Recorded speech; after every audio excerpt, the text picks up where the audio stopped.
Fanatical Elfz Show, part of the Elfz Network. We are a bunch of wild and crazy Cleveland Browns fans, bringing you all the latest in Browns news. Tune in now.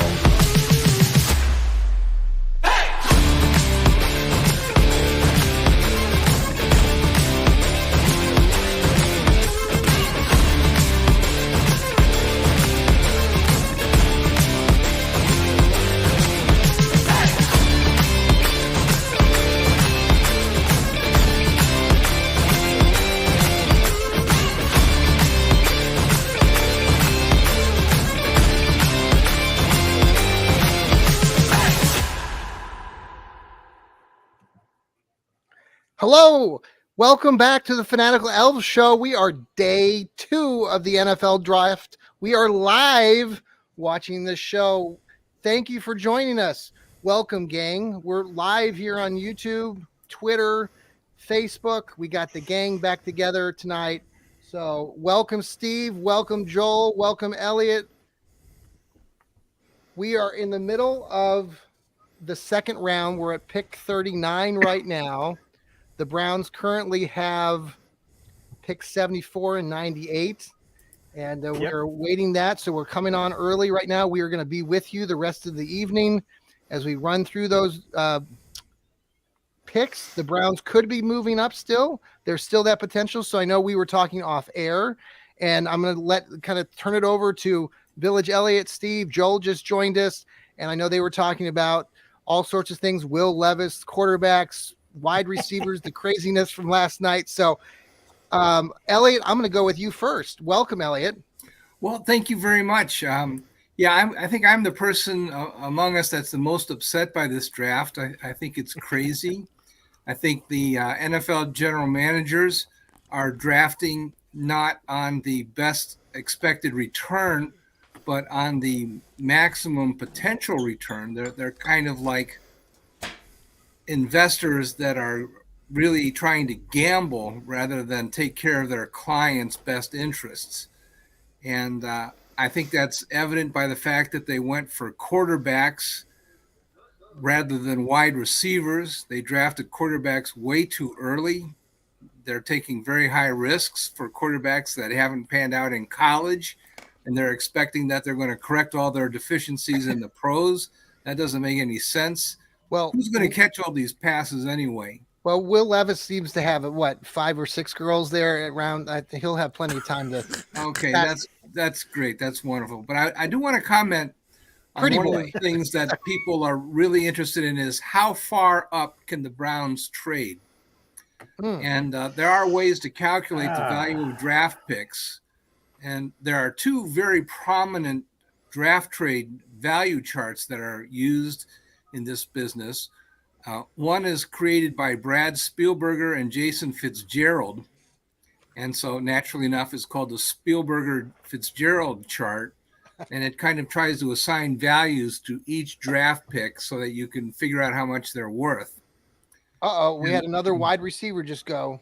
Okay. Well, that's smart by the Panthers. They need somebody for Bryce Young. Jonathan Mingo from the Panthers. Okay. Oh, wow, really? All right. Is he related to Barkevius Mingo? I wondered about that earlier. Yeah, I hope not. Or Jonathan Ogden. Okay. Anyway, there's another value chart that was developed by the Dallas Cowboys with Jimmy Johnson and Gil Brandt and those guys. And that's kind of archaic. Well, maybe it is, maybe it's not. The difference is that the Jimmy Johnson Dallas Cowboys chart tends to think there's a huge difference between the early rounds and the late rounds.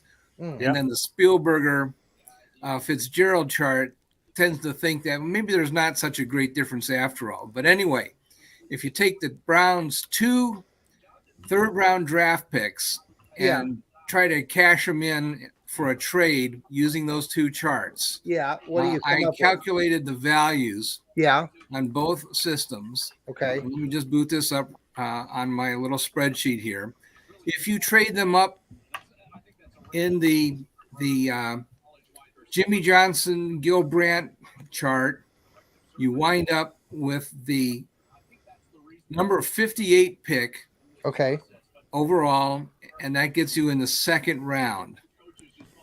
Okay. Yes. But if you use the Spielberger-Fitzgerald chart, believe it or not, that would take you all the way into round 1. Ah. Yeah. So what they're saying is that if you believe this new modern chart that says that the third round picks are actually quite valuable, the Browns could trade up at any point in this draft. They have the draft capital with just 2 picks. And probably that means that they could draft select a third and a fourth. They could trade that and move into the second round very easily. So I think it could happen at any time. Right. And whether people actually believe the Spielberger-Fitzgerald numbers more than the Johnson and Dallas Cowboys chart. Yeah. That everybody thinks is old-fashioned, except for me, because I'm old-fashioned. Hey, folks, just while we're going to go around the room here, just again, we're the Fanatical Elfz Network. We're part of Fans First Sports Network. We're going to be on again this evening. We're going to be back again tomorrow afternoon around noon. Welcome Steve Gill as well, and Joel Cade, the left guard. The What the Elf podcast will be coming to you later this week. How are you 2 guys doing? I'm doing good. Yeah? I'm doing good. I was good to see Will Levis sit in that room all night last night. And then he goes to Tennessee. Which makes you wonder. He went back to Connecticut. Like the kid's from Connecticut. That even makes it even better. You know, he's I know. Pretty boys from Kentucky. Jake Locke, part D. What are they going to do with Malik Willis now? I mean, is he going to be like a practice squad guy? Who knows? Who knows? Well, do they still believe in him? Trade. I don't think anybody ever believed in him. So we're at pick 40 now. They put Josh Dobbs in to try to end a losing streak at the end of the season. So Vrabel didn't have confidence in him then. So it's pick 40 right now. Oh, we're in round 2. These guys are going to get out there and yell and scream and hype for a while before they say a name. This is all about the presenter and not the pick anymore. So, Steve, are you excited about this Will Levis thing, man, coming to your town? Those 18 girlfriends he has will look great in the back of a trailer being hauled by a tractor downtown. Oh, there you go. They can all go, woohoo! Foskey. Woohoo! Foskey from Notre Dame. Notre Dame guy went off, huh? Edge. 2 Notre Dame guys. How does Foskey go before Mayer? I don't get that at all. No. Mayer went. Mayer went. Who did Mayer go to? Picked, was it Seattle or no? Seattle took Hall. Seattle took Derek Hall. I am literally, ladies and gentlemen, just tuning in. Yes. I did get to see that Joey Porter, Mr. Defensive Holding, got picked by the Steelers. So I'm pretty excited about that one. So, honestly, Derek Hall and Isaiah Foskey both went and have gone now early in the second round. I still like the Thule kid from USC for the Browns, but I don't know. He was ranked higher than those other 2 in some other polls that I was looking at or rankings. So we shall see. Meyer went to the Raiders. The Raiders. Oh, that's not bad. Yeah, didn't they need a tight end? Get him. They traded up to get him. Yeah, there were 7 edge rushers that were taken last night in the first round.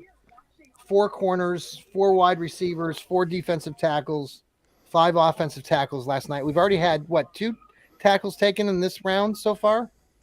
And 3 offensive linemen already. Yeah, that's what I was. Yeah, a couple guards. Offensive I found it interesting to end round 1, 4 defensive linemen, 1 tackle, and 3 edge rushers. Yeah, that kid from K-State went to the Chiefs. That was the last pick of the night. Yeah, it's kind of like Cincinnati took another edge rusher. Who did they take? From Clemson. Oh, is that who they took? I think they took a kid from Clemson. Well, I still like the Trenton Simpson kid. I'm hoping that maybe that I've written about him a couple times in the last few days. Well, being a linebacker, unless our fear is that the Detroit Lions will take the most easily replaceable positions in the first round, and then maybe Trenton Simpson will fall to like the normal place you take linebackers in the 3rd and 4th round. Right. So just beware Speaking of the Lions. I think they won day one if the draft was held in the mid-'80s. I mean, did you see? I got on The Athletic and was reading their grades, and The Athletic graded both of those picks as an F. I'm like, holy cow, how do you fail? I mean, like, I get it. We're the Browns. Like, 2014, you can get 2 Fs in a draft. Well, I wrote about it earlier. My gosh. I mean, we all know. I mean, just think about Trent Richardson. That was the Browns took the kid from Alabama. I mean, obviously he was hyped up a little bit more than this kid, but I mean, Gibbs is good, but you didn't hear a lot about. I mean, he's a decent running back from Alabama. Now the kid from Texas, Robinson, I think he'll have a better career. It just seems like he's set to have that. Oh, career. yeah, down in Atlanta. I'll tell you, that kid, system. Yeah, I like the kid that Deshaun Johnson. I was reading up a little bit more about him, the backup at Texas. He started out as a quarterback. He was recruited to Ohio State in places as a multiple, offensive weapon and transitioned to that running back spot. He's a big back. He's kind of like he's similar to Nick Chubb. Yes. Isn't he like 6'2", change of pace, 220? Change of pace. He's got good. Now Chubb's not even 6 foot, is he? He's like 5'11". No. Yeah. Hey Joel, I heard from the some of my friends that are Carolina Panthers fans that live down there too, and the one person was like, "What the hell? Like we're taking Bryce Young, who's like 5'10". Like it's no better than Baker Mayfield. Like I tell you what, my friend Braden, man, he is all for this thing for Bryce Young. But of course, his whole thing is like the S2 cognition test, and I don't think anybody understands what an S2 cognition test is, and 2, how can you use it as a litmus test for who's going to succeed or not succeed in the NFL? That makes no sense to me. I think that test makes you taller, Joel. It doesn't make you weigh more. Like, can you gain like 20 pounds because of it? Yeah, because Bryce Young picked up 14 pounds. You get taller and you weigh more by the end of your first year. Wow! Isn't it like the sophomore 15 or whatever they say, like in college? Is that right? It's like those. It's like those pills that you take and like mix fat melt away. Like freshman 15. Yeah, and you actually transcend football if you score well enough on this test, and that's what justified the pick. Steve, I'm anxious to hear what's going on down there in Nashville. That's where you live with all this new Will Levis now. We'll have to follow up with you tomorrow on the show to see. Yeah, we'll have to let the dust settle on that one. I think they're all waiting for the girlfriends to arrive. Cardinals are picking right now at 41. Who was the guy that had the 3 girls on the couch when he got drafted? That was him. That was Will. Was that Will Levis? Oh yes, he had a He's got a harem with him. Yes, everyone's been mocking him all day on social media. Like, it's been just awful. I don't know who planned that, but that was a bad look. Yeah, I don't know. It depends on what your look is. Quarterback in draft days. BJ, what was his name? Uluar from LSU got fictional quarterback drafted from LSU, edge rusher. Who is it? BJ. BJ Ojulari? Yes. Yeah, okay. Ojulari. I'm glad you can pronounce that. He's got a brother in the league, doesn't he? I think he does. You're correct. And I would chop his name up too. Ojulari is how I have a hard time pronouncing names. You can ask anybody I work with. It kind of flows. Ojulari. Well, I'm glad you can say it. Now, can you say the new guy that we have on our edge, the kid that we got from Houston Texans? How do we say that guy's name? Okoronkwo? A what? Obanaya. Okoronkwo. You say Obanaya. Oba what? Is it Obanaya? Obanaya Okoronkwo. Hey, is this part of the test, Elliot? Is this part of the test? Part of the S2 cognition test. Am I getting taller? Yeah, well, so that's why none of us are premier quarterbacks, because we can't pronounce the name. Well, you can speak for yourself. Now, when I was a 6th grader, I was told I had really a good arm and I could really be the quarterback. But that was at recess, and I was scared to get ready. So I had some of the bigger kids like say, that too. I was check down Charlie. I would throw a 3-yard pass. Check down Charlie. I love it. Well, that's better. I was clipboard Jesus with my beard in third grade. Clipboard Jesus. You did not grow a beard in elementary school. No, I did not. I did have one in junior high. I'm not going to lie. Here we go. The Packers. Packers. So did I. Oh, tight end. Another tight end. Musgrave. Green that makes Bay. sense for their system. Yeah, I like that it. That makes sense because they've got wide receivers. Now they just need to have a receiving tight end that they can, kid from they've got that same Shanahan wide Oregon zone State. system. Is that right? Oregon State. Yeah. So that Big, makes sense. Fast missed time. Joe, what did you bring to drink tonight? We've got our orange Kool-Aid here. I've got miscellaneous drink in a Browns mug. Excellent choice. I have. It looks orange to me. It looks orange to you. I do want to clarify that I was not drinking purple drink last night. You were not. Okay. It was not purple drink. For those of you who know what purple drink is, I was not drinking purple drink. You can still stay on the show tonight then. Well, I found that I was not banned off Twitter for my comments about, the Texans ownership. So, by the way, Joe, I got to hang out with the New Orleans Saints group, the Dome Patrol affiliate, and they were great. They invited me up there, and I was on with them for about 30 minutes, and they asked me a bunch of questions about last year's cold game there. They were reminiscing about the 1999 game when Tim Couch hit the game winner to the Browns. Kevin Johnson. Yeah, I was there. I was there too. Yeah. You were there. Okay. I was not there. These guys, they're part of the Fanatical or the Fans First Sports Network. They've been actually doing their podcasting since 2010, and they've got quite a following down there in New Orleans. They were looking for podcasters back in 2010. They couldn't find anybody that they really liked, as far as following. There's like one main radio sports station down there, so they've got a really good following down there. So it was fun talking to them, and they were all drinking heavily. So. Where do you buy this heavily? It sounds interesting. Yeah.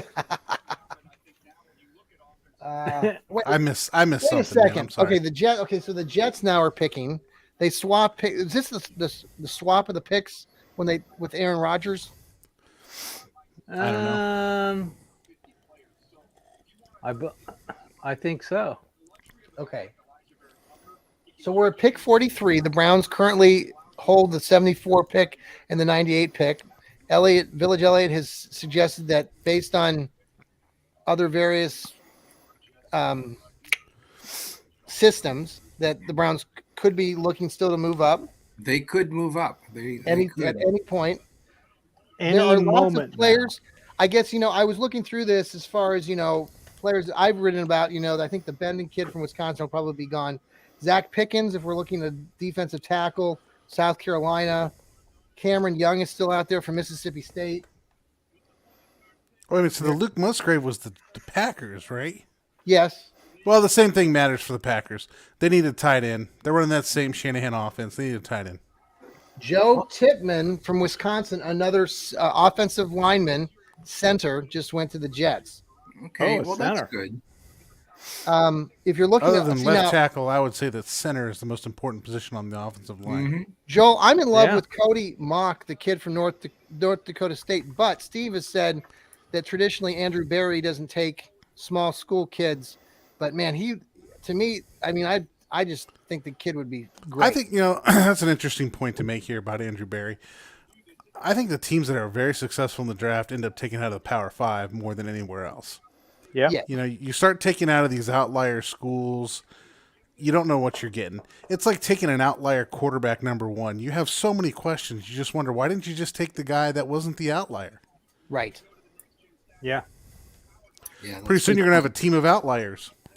Yeah. That was Bill Parcells' thing. Well, that's why I'm wondering as soon as you start taking But like with the Cody Mock deal, he's dropping a little bit. He was ranked higher than some of these other guys that have been taken. So I'm wondering if he's going to be available to the Browns. I mean, I don't know if they have any interest or he wasn't probably one of their visits. Was he, Steve? Do you know? I have not heard his name. Okay. with them. Now, at cornerback and safety spots, I know we've talked a little bit about some spots that Steve mentioned off air. You said Jordan Battle. Yep. Jamie Robinson. Yeah. No safeties yet. That's the one thing I've noticed. There no safeties have gone yet. There's a couple of these multiple that guys could play multiple roles. I like the kid from Kansas State, the Julius Brents. He's big, he's tall. You know, he could be flexible. Yeah. Mm-hmm. I would like to see a defensive tackle.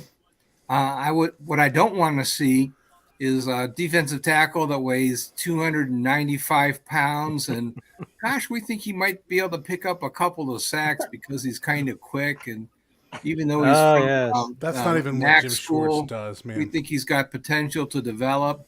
That's who they always pick. And he doesn't get any sacks. And he gets beat up but he can by the running on game. His phone.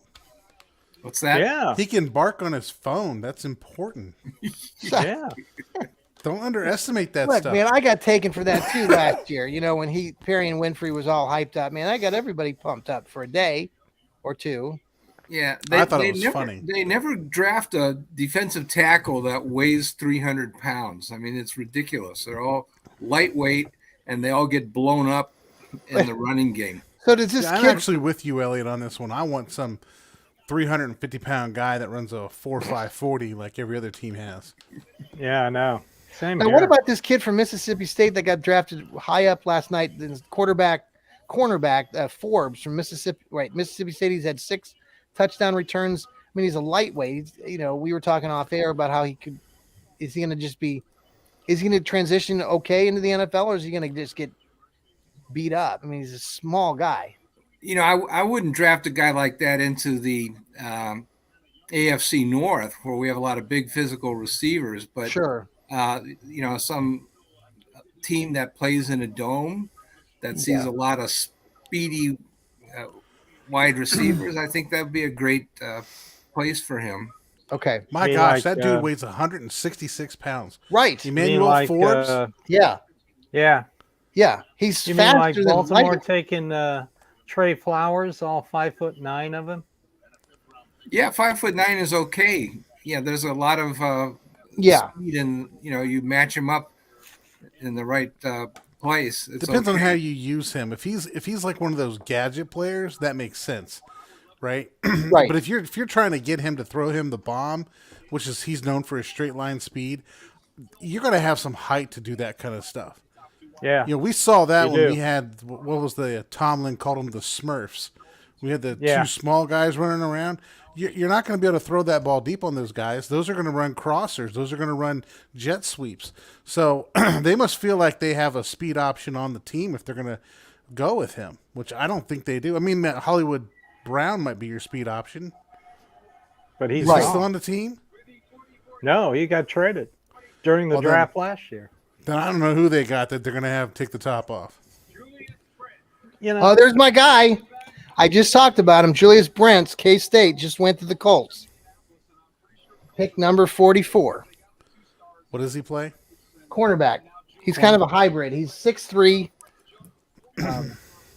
Love the kid. Just very instinctive. Kansas State. Yeah. I mean, the kid, if you watch film on him, and corner is supposed to be the sweet spot in this draft, so I don't know if he's still 6'3", maybe about 6'1". There still may be some in the third. Yeah. But he was one of my favorites, so he goes off the board at 44. Wasn't that the Browns? Tell me again, wasn't the Browns pick originally 40?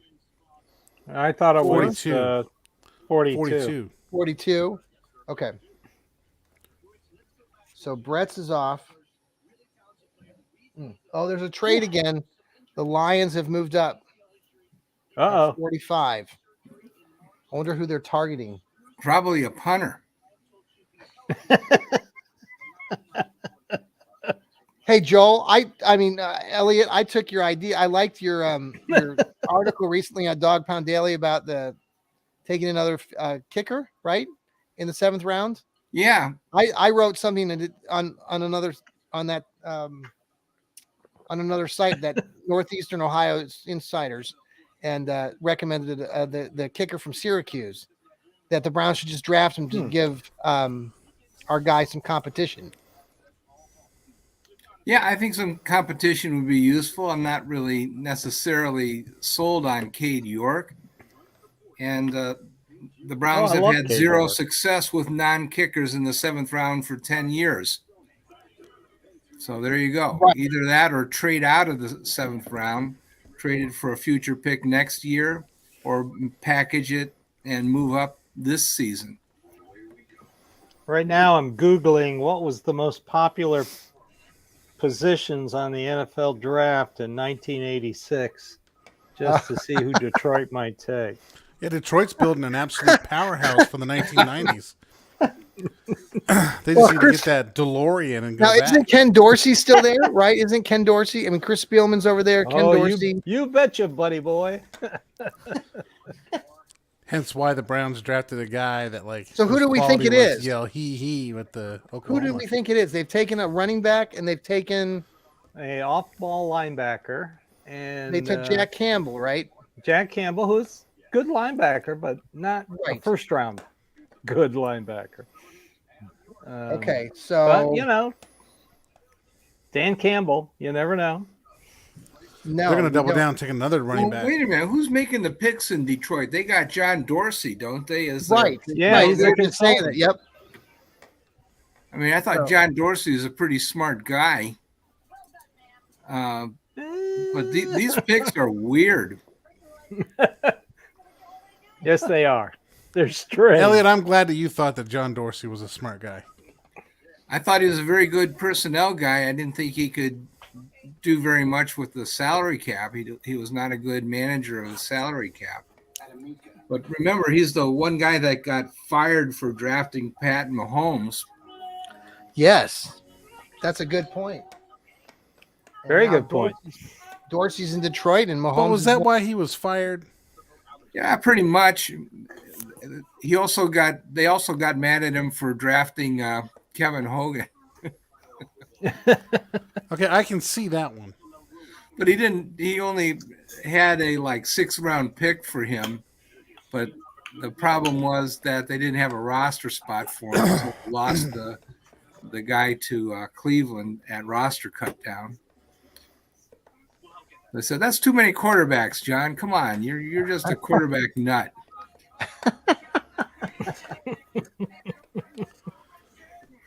Well, so I don't know. Looking at this, some of the defensive tackles you were talking about, maybe taking a defensive tackle. Benton's the highest rated one. There's the Zach Pickens from South Carolina. We mentioned them. Cameron Young. On the offensive line, if they need a lineman, they've got the Cody Mock, who we talked about. Tyler Steen from Alabama.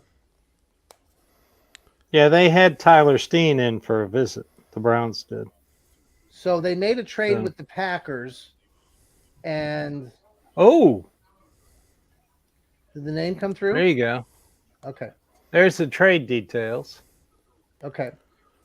48 and a 5th round pick. I mean, if you're the Packers and you're willing to trade within their division too, right? You have complete confidence that they will screw this up. They're probably thinking they got John Dorsey down there. We know what that's about. It is. We'll see what happens here.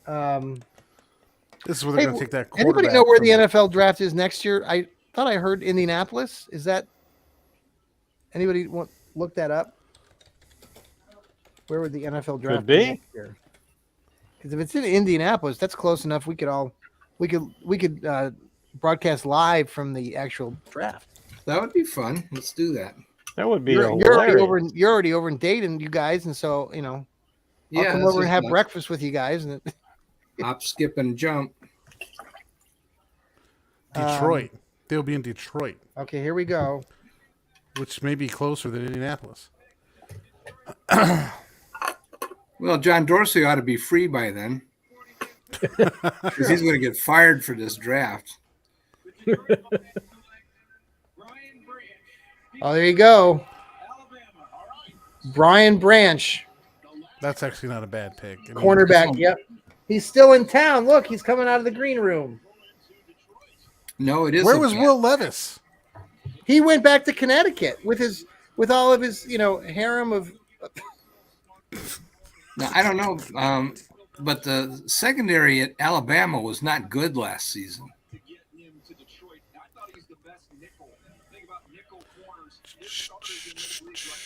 He doesn't look like he's a happy camper. I mean, having to wait till day 2. At least he didn't go home. I'm happy the kid stuck around. Yeah. Wasn't he the best safety on the board though? Well, they list him as a cornerback. I'm confused by that. Still, I think no safeties. Dane Brugler had him ranked as the best safety in the class. Yeah, Deion Branch, Alabama, first round grade. Yeah, from Alabama. It's like he's it's good that he got. Yeah, I wonder how many other guys are. And what if he was like the last guy? He's the only one that Dane Brugler gives a first round grade to. Everyone else has got second and thirds. Well, you think about it too. Like Joey Porter, he didn't stick around either. He went home. He was there. Remember how yesterday I said he was there, but his parents weren't there when they did the red carpet. So he's the first kid that came out from behind the green room. Well, we'll see what's happening. So we're at pick 45, folks. Again, we are the Fanatical Elfz Network, and we are live day 2 of the NFL Draft. Your crew is here. We got Elliot, Steve, and Joel. And we're Branch ran a 4.58 40-yard dash, which is why he's playing safety. Yep. Yeah, I don't know. I don't remember them guarding anybody. Alabama had a great team except for the defensive secondary. They were astonishingly good at linebacker and defensive line, but they couldn't stop anybody in the defensive backfield. I don't agree that they had any premier defensive back there. Well, I think what Dane Brugler's point go here back is and watch the Alabama-Tennessee game. I think the point Dane Brugler makes is the one you can make about almost every Alabama player. They know how to play football. They have been coached to the tilt and know how to play football. Whether their talent merits first round or not, their skill set will merit a higher round. I don't know. I think this is an all-time bad draft for Detroit. Didn't they just trade up for this pick? They did it with Green Bay. Yeah, they did.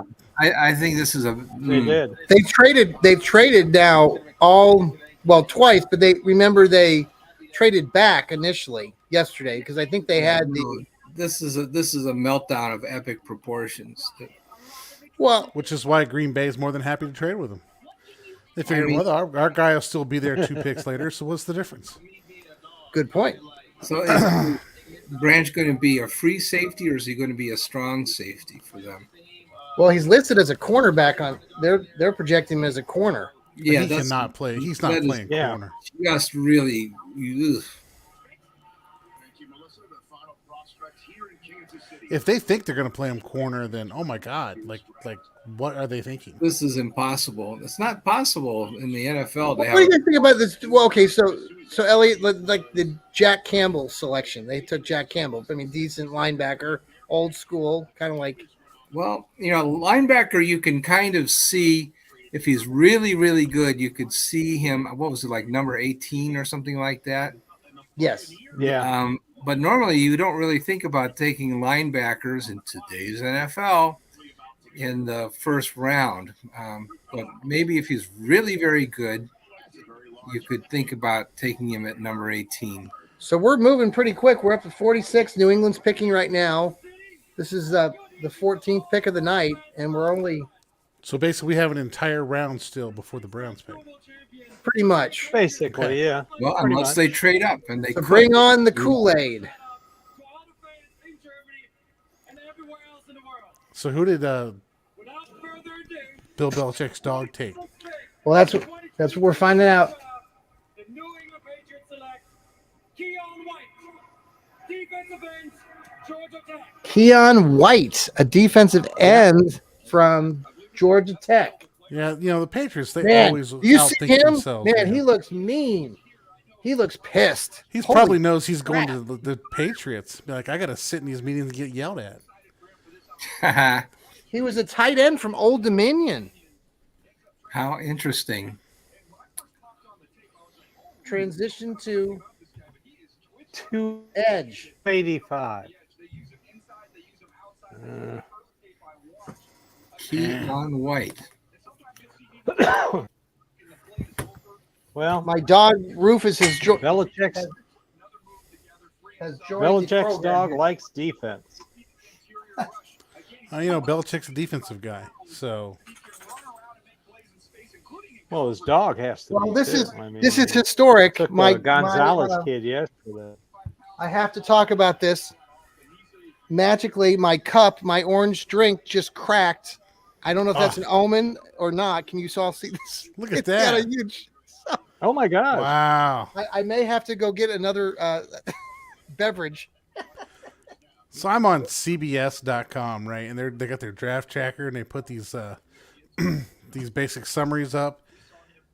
I love this about Keon White. Is that right? Keon White Keon White. Right? doesn't have an array White. of pass rush moves. So basically, he doesn't rush the passer. Oh, the Commanders are already picking. We're moving What 57. position does he play again? edge. Defensive end, Yep. Yeah. and he And he doesn't have pass really rush. rush the pass. Yep. Okay. Oh, Jarvarius Martin, the cornerback I love from Illinois, just went 47 to the Washington Commanders. Man, I like that kid. Don't Very fall in love with versatile. people, man. I know, but he went to You get your heart broken, Illinois. man. You beg people to bring the dirt out on Mozzie Smith, and he gets picked by the Cowboys. The Cowboys. I mean, what the heck, man? Oh, okay. It's like Pittsburgh might be on the clock soon here. Tampa Bay is next. Yeah, then you got Pittsburgh. So I'm looking forward to them taking Yeah, another Tampa's next. grab and Like hold artist, because that's what Pittsburgh does. Let's draft a guy that can't move his hips, so we're gonna grab and hold. Yes. All right, I'm transitioning to the beer. Hopefully this beer mug will not crack. That was weird. Das Boot. It like literally just cracked. It was on the floor. All right, here the pick is in for the Buccaneers. We are rolling, guys. We are up to 48. We may get to go to bed by 11. They see me rolling. They laughing. Pittsburgh's on the clock. They are, yes. Oh, You think they So- take another OT? We've got Jordan Battle. No, Brian Branch. Team Ramstein, we just received a priority casket. Amanda, check in order.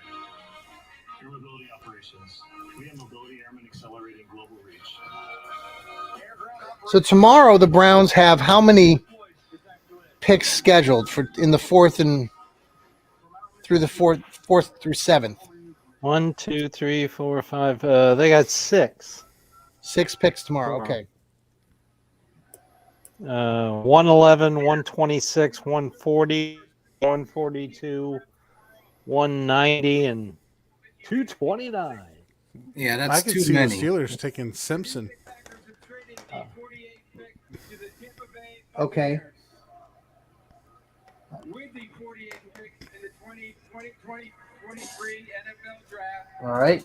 the Tampa Bay Buccaneers select Cody Mauch. Oh, there's my offensive tackle, Dakota State.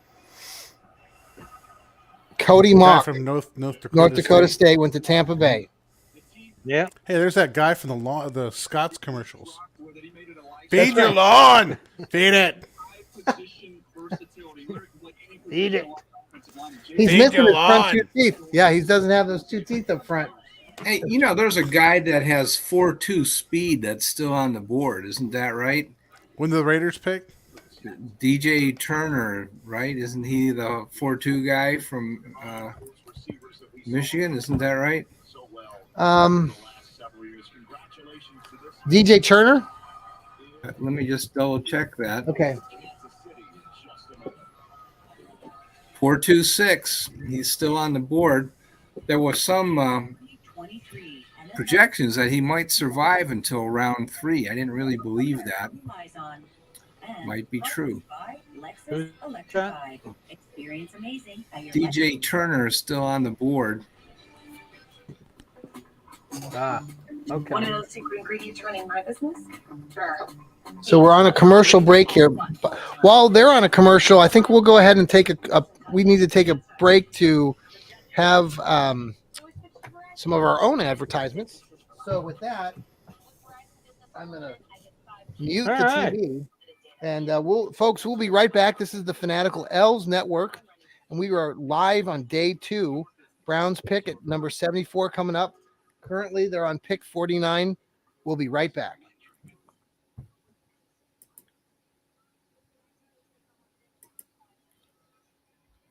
Okay, we are back to the Fanatical Elfz Network.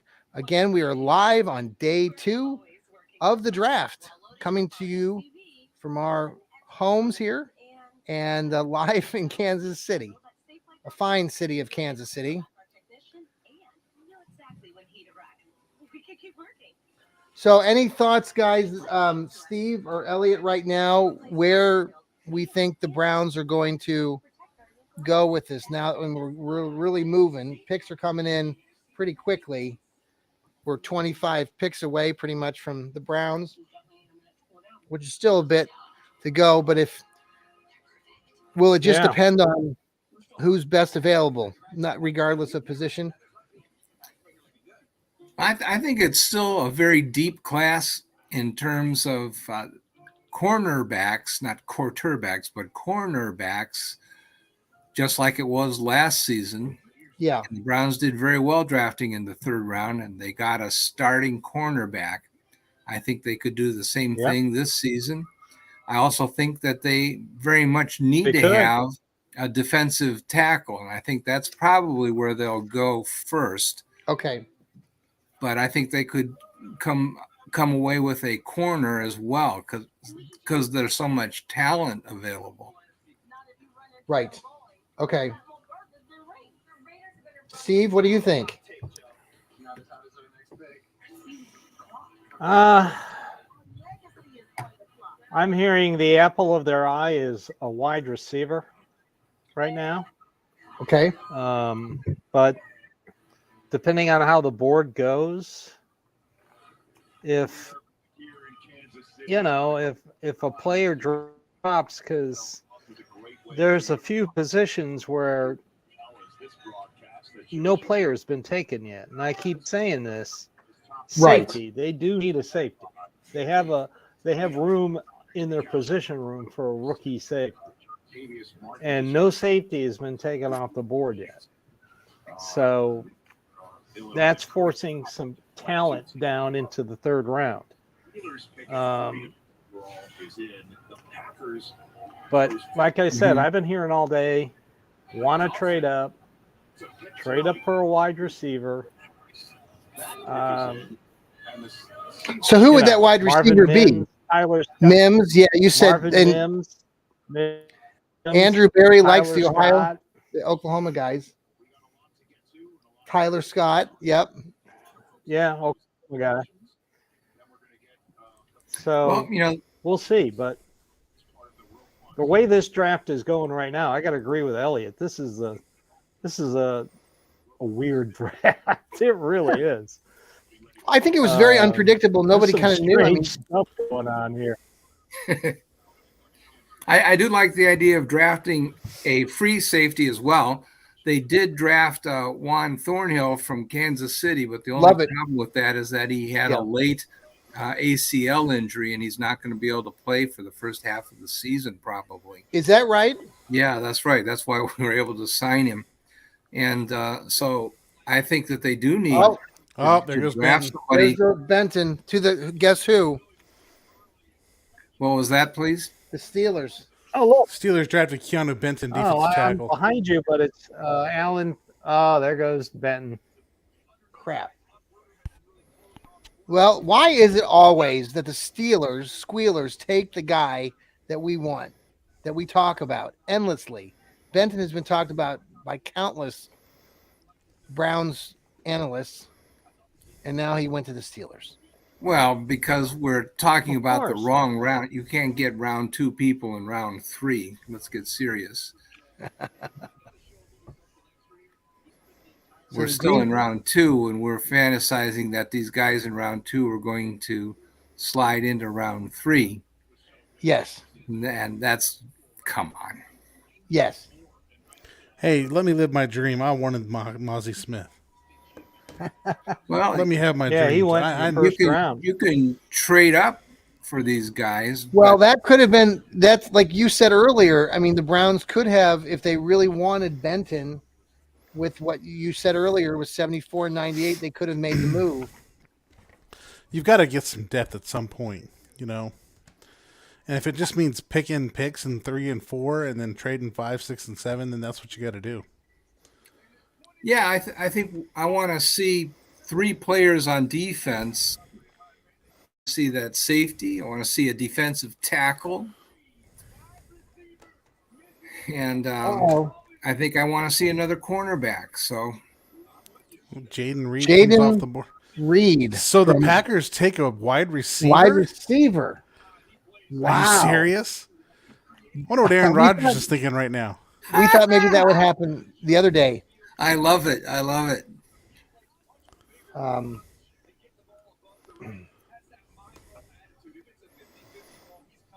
I think we're going to I'm telling our colleague Steve to go ahead and, if you can hear this, Steve, if you want to go out and come back in. Yeah, I'm going Okay, to. see. Okay, and I'll let you back in here in a minute. Hey, John, I'm hearing our sound isn't great, All right. so Yeah, I know. Steve just mentioned that. Yeah. okay. Everything's sounding okay on my end. I can hear everybody pretty Well, clear. now it's sounding good. Okay, it might have just been. Well, now it's pausing again. I hear Okay. everybody fine. Yeah, I can hear you. Steve, Okay, I think Steve. you've gotten some freezing up issues, man. I Yeah, think Steve, you it's may not. have some bandwidth Same here. problems on your end because it. All right, so here comes the Sounds great Dolphins here. pick. Okay, the Dolphins are picking now. We're at 51, folks. We are moving with the speed of light here. Moving right along. We are getting closer to the Browns pick. Steve, can you hear us? I think Steve is gone. Okay, I think Steve just left. Okay.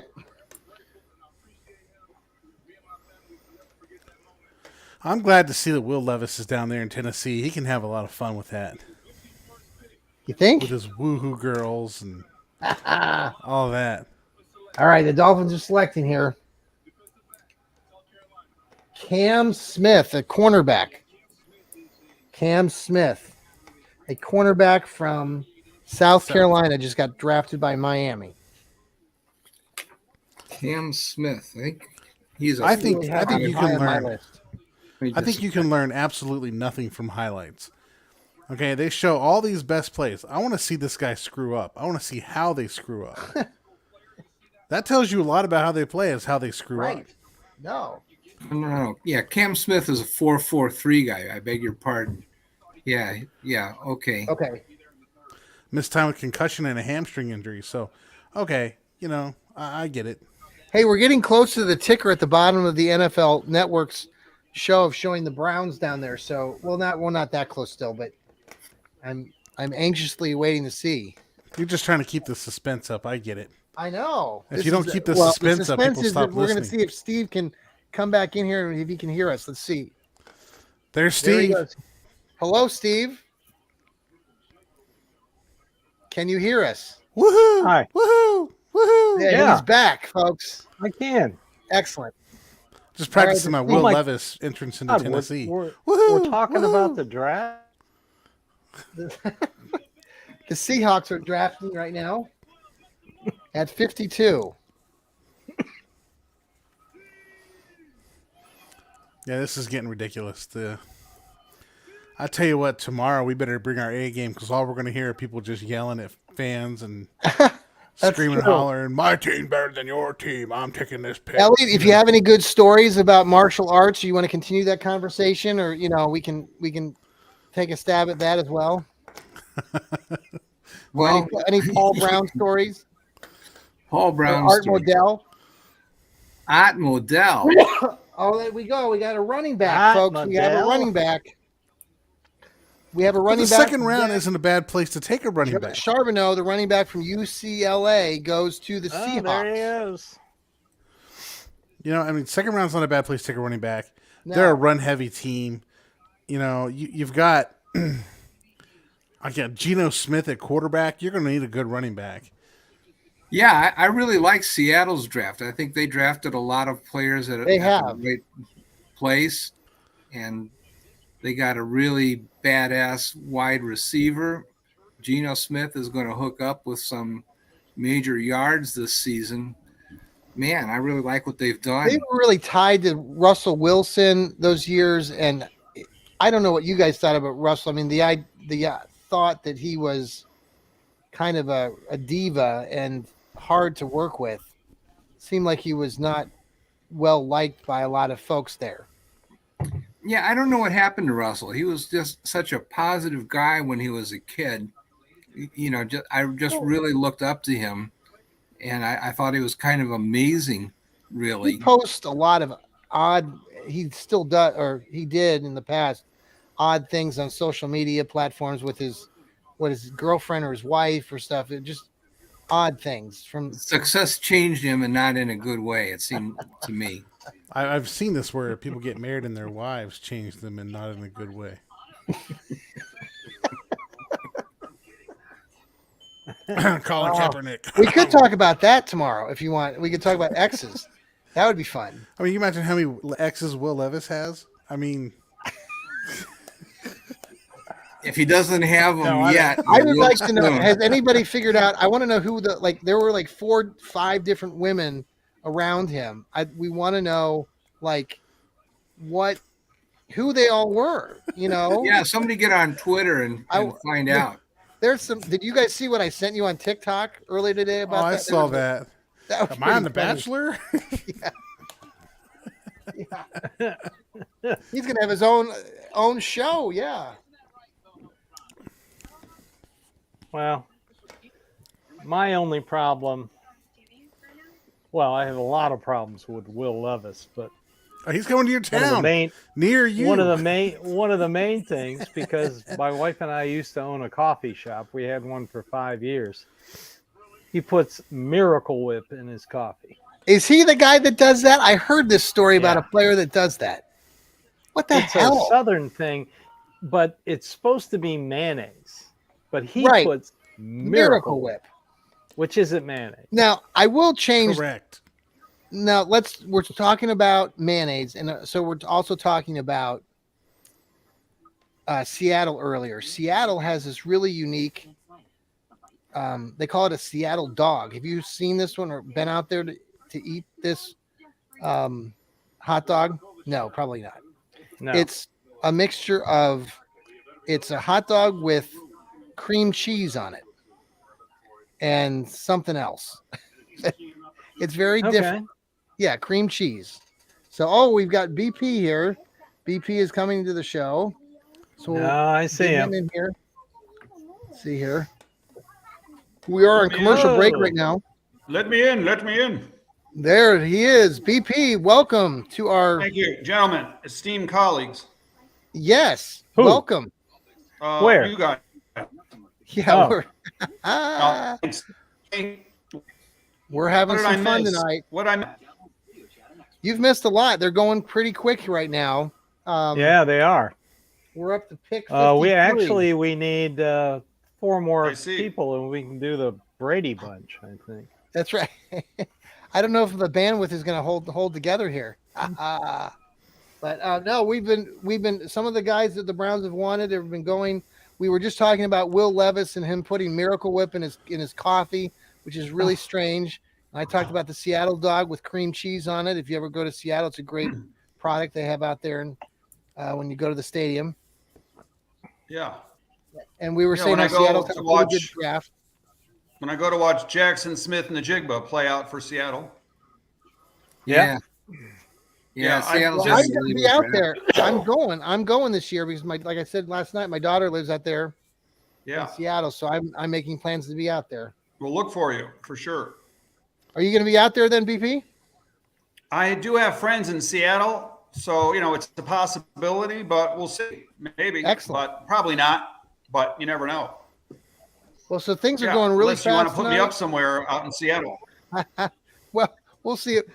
Daughter's apartment with the boyfriend is pretty small, but they're paying an arm and a leg for it. That's Seattle for you. You're breaking up there, BP. Okay, so the Bears A lot of the selection guys I again- wanted for the Browns are already gone. Yeah, who's gone that you wanted? No, I mean, a lot of the guys at the top of my draft board for today are gone. Yes. Derek, Okay, the Derek Bears Hall. selection. Yeah. Yep. Yeah, Benton already went. Isaiah Foskey's gone. BJ Ojulari's gone. Derek Oh, Hall, there he goes. Jervon Dexter just went to the Bears. Oh. There's our That's the guy the Browns the like. Brownies. Yeah, I wanted him. Florida. Yep. At some point, as a Browns fan, you got to start getting mad at the front office, to be honest, because Why? they gave. Why? Yeah, why didn't we get Why? mad? Because you gave up all your draft picks. You're probably picking until 74. I mean, this guy. Yeah, but Isaiah, I would take Elijah Moore and Well, I don't know. and I mean, I Deshaun don't know about Watson Elijah at Moore. this point.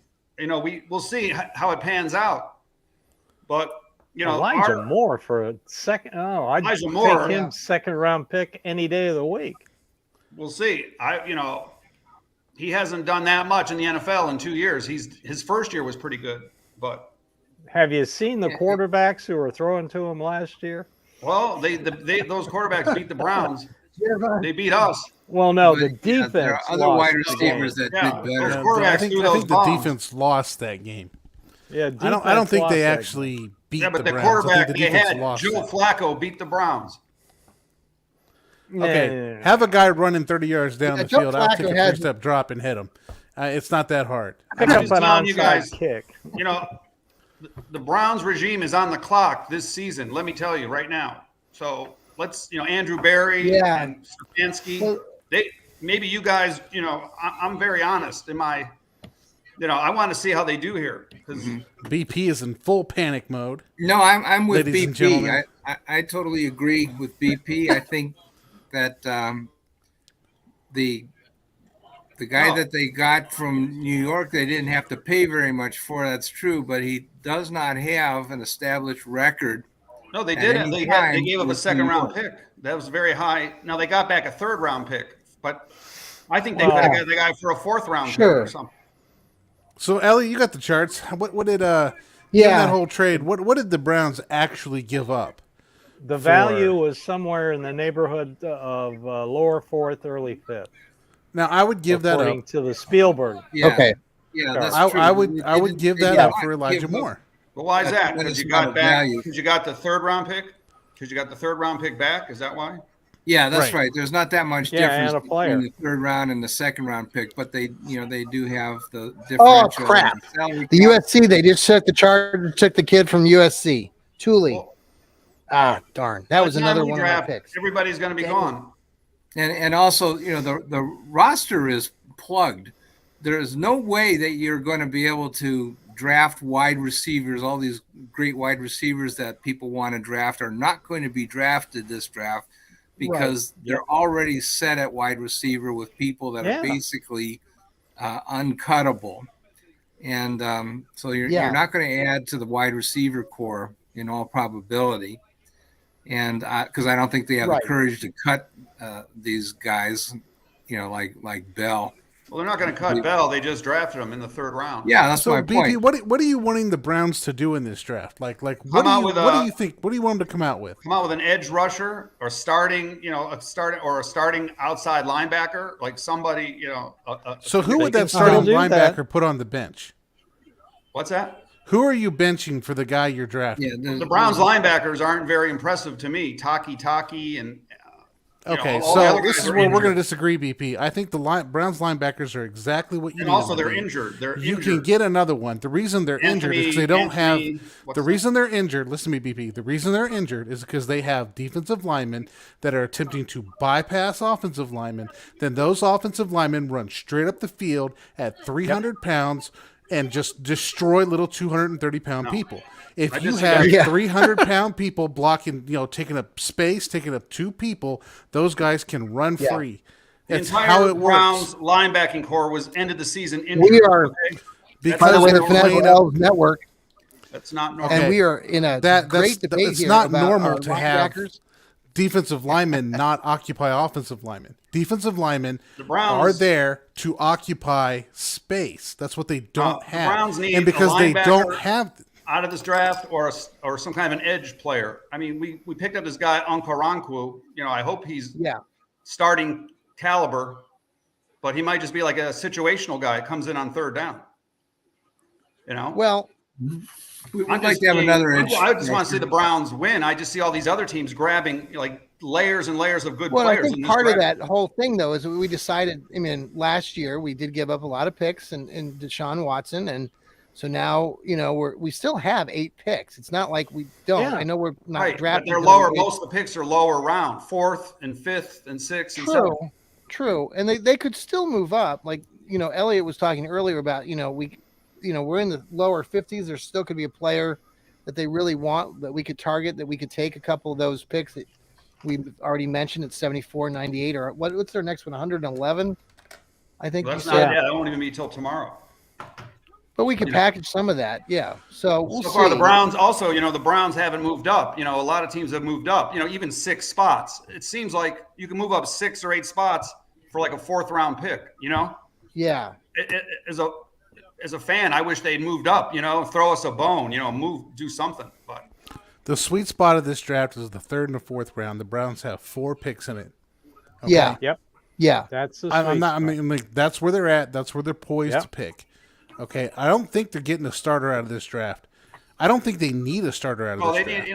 When What I say they need starter, are I mean rotational players. A rotational player. Rotational. Yeah, player. you can get a rotational defensive tackle in the 4th round.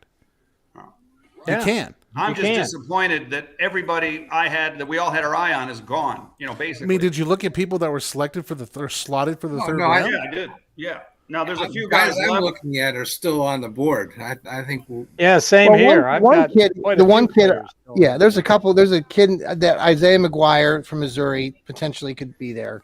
There's the Yaya Dobby kid from Louisville that could be there at the edges. If we're looking at edges, at the lineman, at the defensive tackle position, you still have a Zach Pickens. You still have a Cameron Young.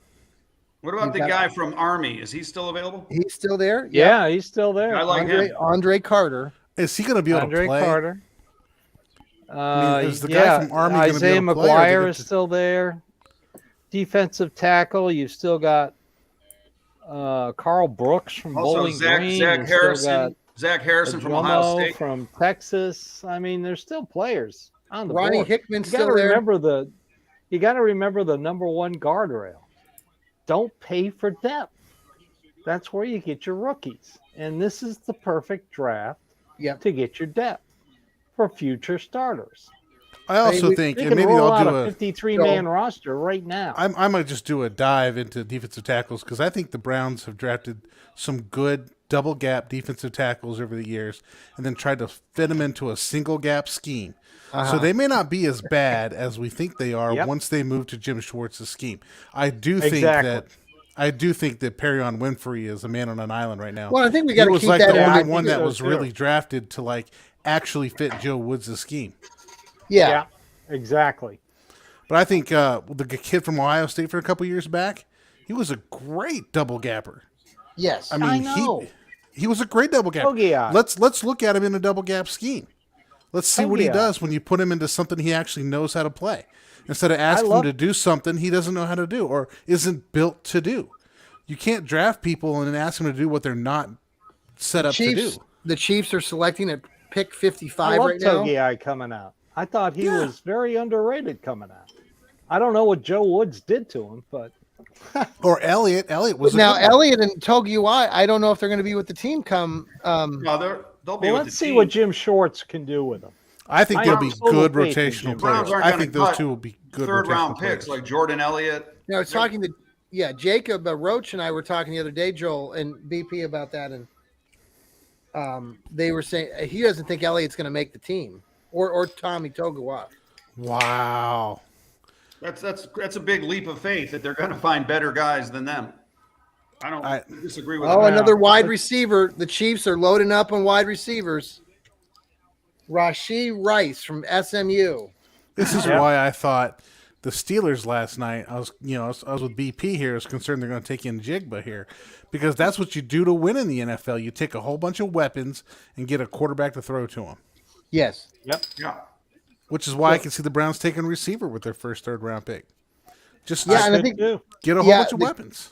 Oklahoma kid, he loves Andrew Berry. Likes Oklahoma players. Yeah, I think the Sims guy. I mean, you get him to be a punt returner. I'm not sure you're drafting a punt returner in the third round. You mean got to get better value than Mims, that. You mean?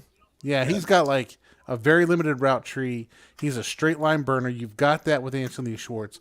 Tyler and Scott. Mims Scott, can run. Cincinnati. Mims can return punts, but man, I don't think you take that in the third round. No, I saw a mock draft today that had the Browns taking a running back at 74, and I was like, I hope not. I'm not. Why? Oh, that's ridiculous. I don't want a running back that high. Sorry. I want to see if Jerome Ford can catch passes out of the backfield. That's what I want to see because that's what you need in that here offense. locally on Cleveland radio today. Nick Chubb is going to carry the ball less this year because they're going to they want to run more passing plays for Watson and the receivers. So that's not what Watson they don't said even. They're not going to need such a backup workhorse like Nick. I'm sorry. Stevie, you were saying something too. Watson did a 30-minute interview on a Twitter space last night with a guy named Chops. Oh, he did? Works for 850, yeah. Yes. And he said they're going to feed Nick Chubb. Nick Chubb's not going to I don't know if Randy Guernsey will like that, Joel and Elliott. No. You know what they're missing? What they're forgetting is they're not going to feed Kareem Hunt. There is no Kareem Hunt. Right. So they can afford to feed Chubb and still not have as many carries for the backfield. Another cornerback. That's a problem. That's why I don't think they should draft a running back because they're going to draft one, but later in the draft. It would pick 74. I hope they don't go running back. Yeah, they're short of running backs, so they're not going to. They don't have to worry about cutting down on Nick Chubb's workload because they're already short of all the carries right Kareem Hunt had and no longer is going to have. So, speaking of picks just now, Tyreek Stevenson just went to the Chicago Bears, a cornerback from Miami University. So the run on corners continue. Yes. Now there's still some really good ones out there. The University of Miami. DJ Turner from Michigan. How about Keely Ringo from Georgia is still out there? I thought he was taken. Ringo. Nope. No. Because I thought the Raiders had their really now Julius Brents. I liked him from K-State. He went earlier to I think can't remember which team. Ringo is a highly touted prospect. I mean, I think sometimes you go for best player available. Yep. He could be. Well, you think about the cat. I mean, the Brownies took Martin Emerson from Mississippi State at 68 a year ago. Oh, the Giants selection is in. Yeah. Oh wow. Okay. Here comes the outrageousness. Okay, who is it?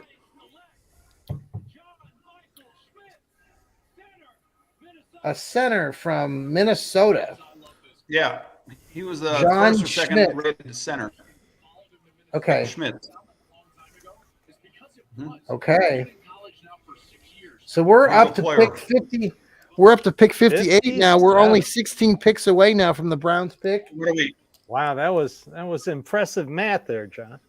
Well, I have been a school teacher and school counselor for 31 years, so I give it all up. There you go. I started out with chalkboards and hey, dry erase markers and all that stuff on the projectors. And I had a teacher one time in high school. Maybe you guys had this experience. The guy that would put, they'd have the overhead projectors with those markers. Oh, yeah. And the guy that I had from my math teacher, he taught me algebra and geometry. The guy constantly, all the time, his hand was completely blackened by the ink. He never got it off. It was there like his entire life. Mr. Rosenhoff, I think it was his name. So I always remember that. Worcester High School, 1986. So I love the when they show the team war rooms, they all look like they just landed on the moon. They get up and they'll yeah.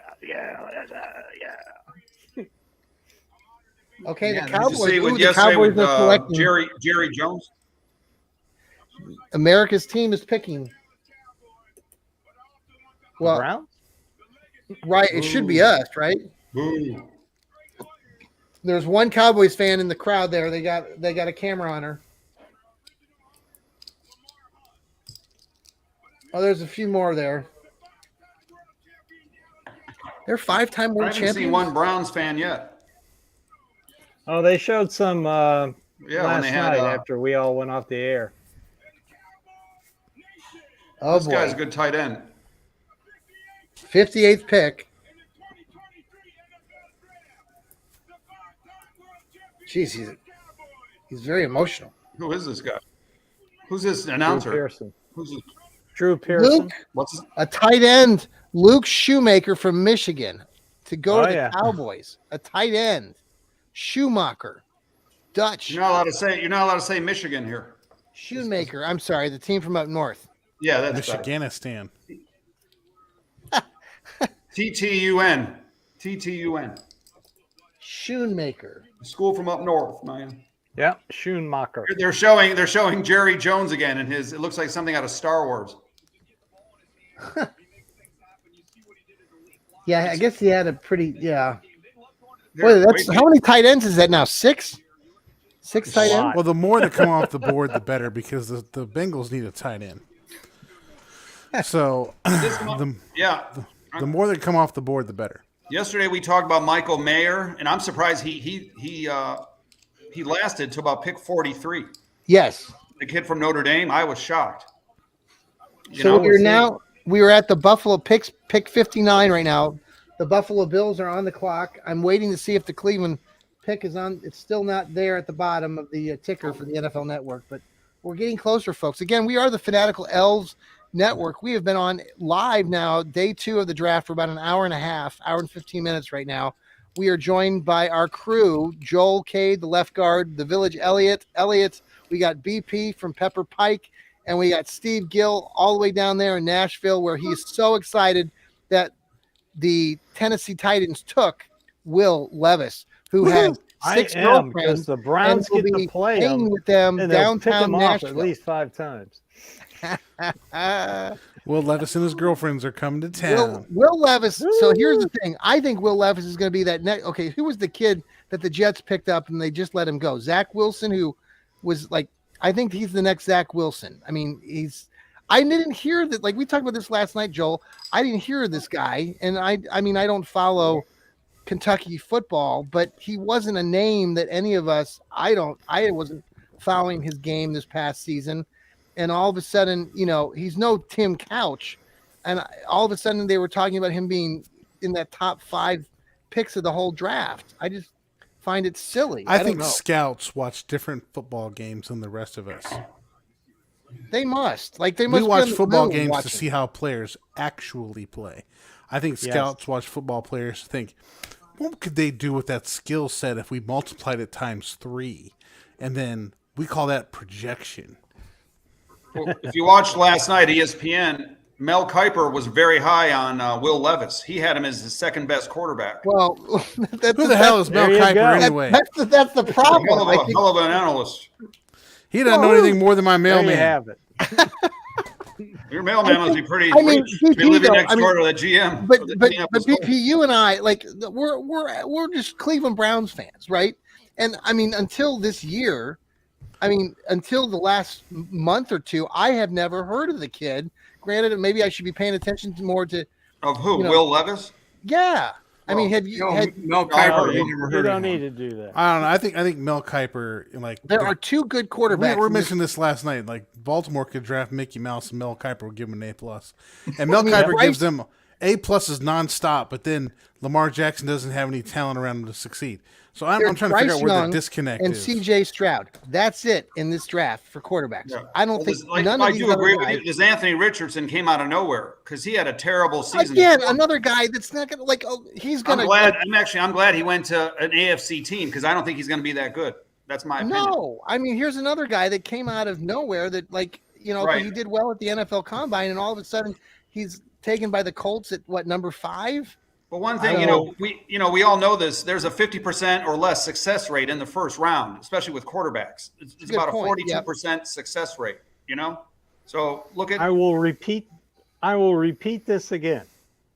Any quarterback in the SEC that loses to my alma mater, Vanderbilt, should not be drafted in wait a the second. first round. Isn't wait. Skip Vanderbilt Bayless has a from football Vanderbilt team. too? Wait, Yes, they do have a football are you team. sure? That's a problem. I'm absolutely positive. No, I'm just kidding you. That's a good. By the way, a very good school. So are you and Skip Vanderbilt's Bayless? an Tell me excellent about school. it. You're our official smartest guy in the room. There you Oh, go. I don't Steve. know. I got to Psychology go degree. with Elliot here. I'm sorry. I got to go with the rocket scientist and then the philosopher up I top. I have a psychology degree from Vanderbilt, so I'm watching you. There you go. Okay, never mind. Ignore what I just said. I'm the We can least give Steve the smart smartest man of in the all room of them. I'm title. the dumb one in the group. So, all right, here we go. No, you're Bill's not. selection. We're at 59. Woohoo! Now I can kind of root for Buffalo. I know it's kind of crazy, but like if I didn't have the Browns didn't exist, I could kind of root for them. My daughter went to school up there in Buffalo. It snows. It's kind of like Cleveland. No, you are right. Buffalo, I do a lot of business in Buffalo, and they're very similar, blue collar, good people, Yes. fan base. Great, Yep. great fan base. I've been to Buffalo. I've been to some Buffalo Sabres games, not a Buffalo Bills. Oh, that's game. cool. Yeah. Well, remember when the Browns were inactive, Ralph Wilson, the owner, invited the entire dog pound to come Yeah. to a Bills Really? game so Yeah. we could Yeah, he boo did. Pittsburgh. I thought that was Oh, awesome. that's awesome. Yeah. I had never heard that story before. Yeah, that's true. Okay. Unfortunately, we didn't deliver a victory for the Bills. The Bills needed a win over Pittsburgh to make the playoffs, and it didn't happen. But it was a wonderful gesture. The Bills just took a kid named Osiris Torrance from Florida. Let me just say this about names, man. I'm telling you, I'm seeing it at schools where I work. I mean, I don't know what's going on with these parents these days. Oh my God, we're having this conversation. I'm sorry, but the names they're just a variety of names. They're getting harder to. Anyway, okay. We'll Okay, get I want to back- talk about the Bengals for a second. For the Bengals are on the clock. Right. The So the Bengals pick is in. Bengals have sneakily become one of the better run organizations in the NFL. I'm just putting that out there. Sneakily? Yes. They have I snuck agree. up on the Here, league, guys, and they have the become Bengals pick is in. Oh, a very wait a second. good I wanna run- share this. well-run organization. I got to interrupt. Breaking news. Breaking news. on the NFL Network. Ah, there's my guy, DJ Turner, the 426 guy.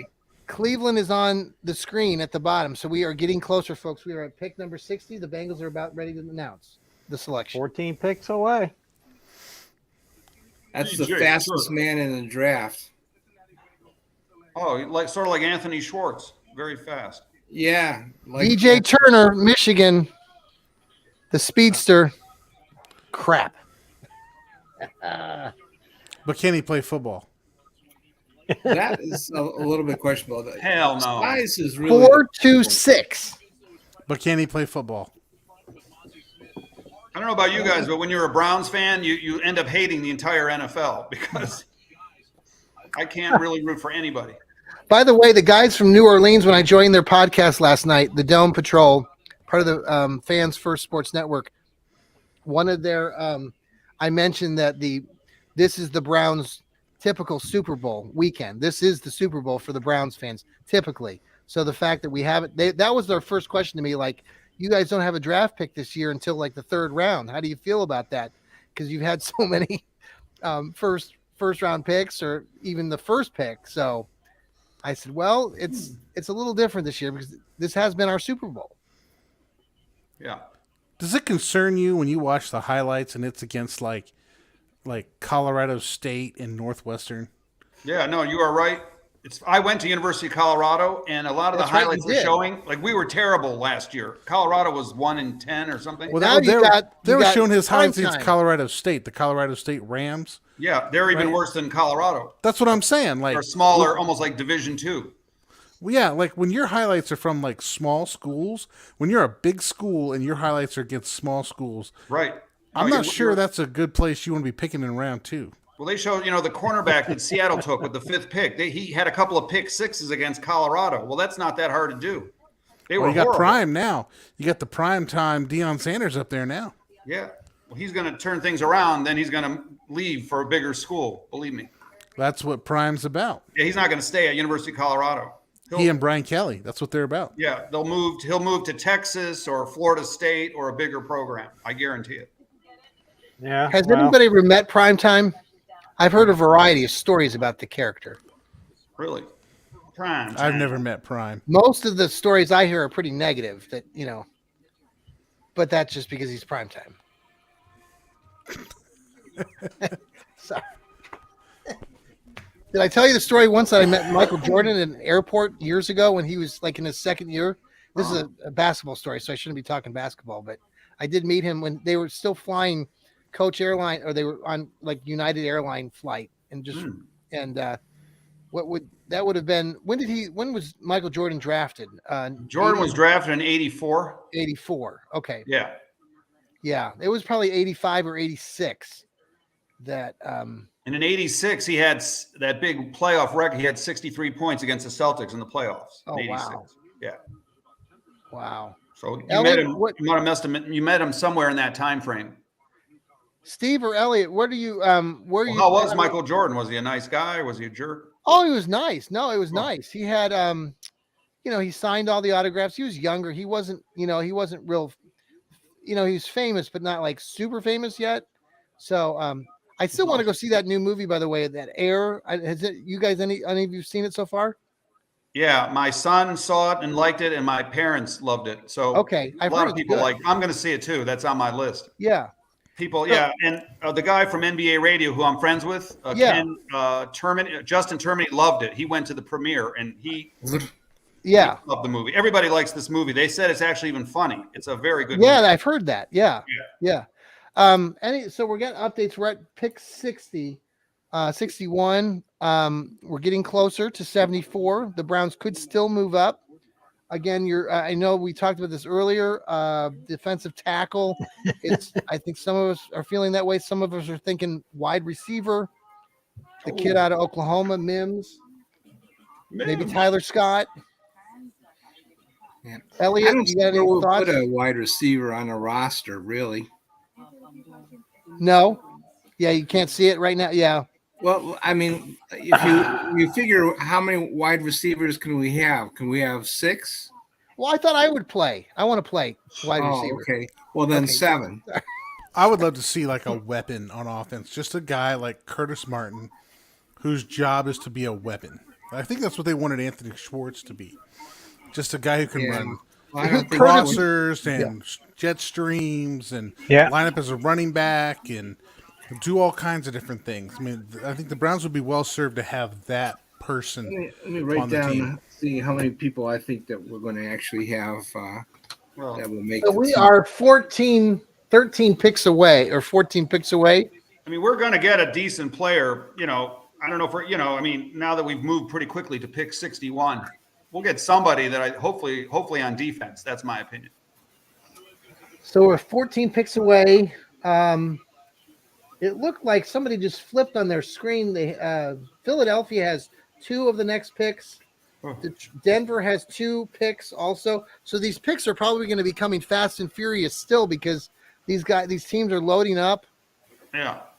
How much time is in between each? It's 7 minutes in the second round. Pick now. And then it drops to 5 minutes. 4 minutes, rounds 3 through 6. And we're getting ready to enter 3 through round 7. 3 any minute now. Yeah. Okay. Yeah.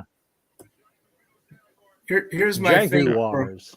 for wide receivers. Our top 6 guys right now are Amari Cooper, Donovan Peoples-Jones, Marquise Goodwin, Elijah Moore, and David Bell, and Jakeem Grant. Which of those guys do you want to cut in order to draft a wide receiver? We also got Schwartz. Schwartz is still in the mix. I already cut Schwartz. I already cut him. Oh, you did? I'll let him know that Elliott cut him. I'd cut Grant. I'd cut Jakeem Grant. So the tight end Brenton Strange from Penn State just went to the Jaguars. Bummer. Brenton Strange. Oh, yep. man. Bummer. Tight ends are going there. Magic. Hey, but the kid from like Old him. Dominion is still there. Small the Kuntz school. kid, Zach Kuntz. Small school. True. Davis I'll tell you what, Eagles had Allen. an unbelievable Clemson. draft. The Eagles, the Texans and the Eagles, to me, won this draft. Totally. Well, The I was saying Texans- that last night. I mean, Philadelphia getting those 2 guys, Andre Carter and who's the other kid? Nolan Smith. Nolan Smith. And last year they took 2 defensive players from Georgia. So they got 4 potential starters down the road from Georgia from a championship team. Yeah, That's I think our incredible. colleague at Dog Pound Daily said they're going to call them the Philadelphia Bulldogs. Yeah. I'm telling you, the Eagles, they're on a right track. And I think they drafted somebody good today. I have to look back. The They are Texans on a roll. The Texans just moved up. They got a trade. They flipped with somebody. They just took Juice Shrugs, an offensive center from Penn State. He makes the all-name team. All-name. Scruggs. Juice Scruggs? Scruggs. Juice Scruggs. He's up there with Henry Toto. Remember him? So we have the final pick. Juice his actual name? I'm sure. Yes, it is. as Joel, I was explaining to you just moments ago, names of kids these days are crazy. Like, we don't have Joel. We don't have Elliot. We don't have Steve. We don't have Brad. We don't have John anymore. We got What do you Juice, have? man. Yeah. Going Sure it's along not with the- apple juice. Kids are going to be called Orange Kool-Aid. I mean, in Seinfeld, do you remember the episode with George? He's calling about naming kids Soda and Seven. Remember that? Yeah. And he got mad because he liked the name Seven, and then he didn't want the other family to take the name. I saw that episode earlier. It's Earlier fresh today? in my memory. Yeah, it was fresh in my memory, so I had to talk about it. I was talking about prepping names. for the draft. I didn't have time. Well, Seinfeld, Sorry. it comes on, and I got to spend the Some next people 20 are minutes. just overachievers, John. Yeah, That would be BP. I'm looking at you, man. Overachiever. that's right. I want to see the two of you. I would love to have you two have a show, a futuristic show, and we could have some good debates here.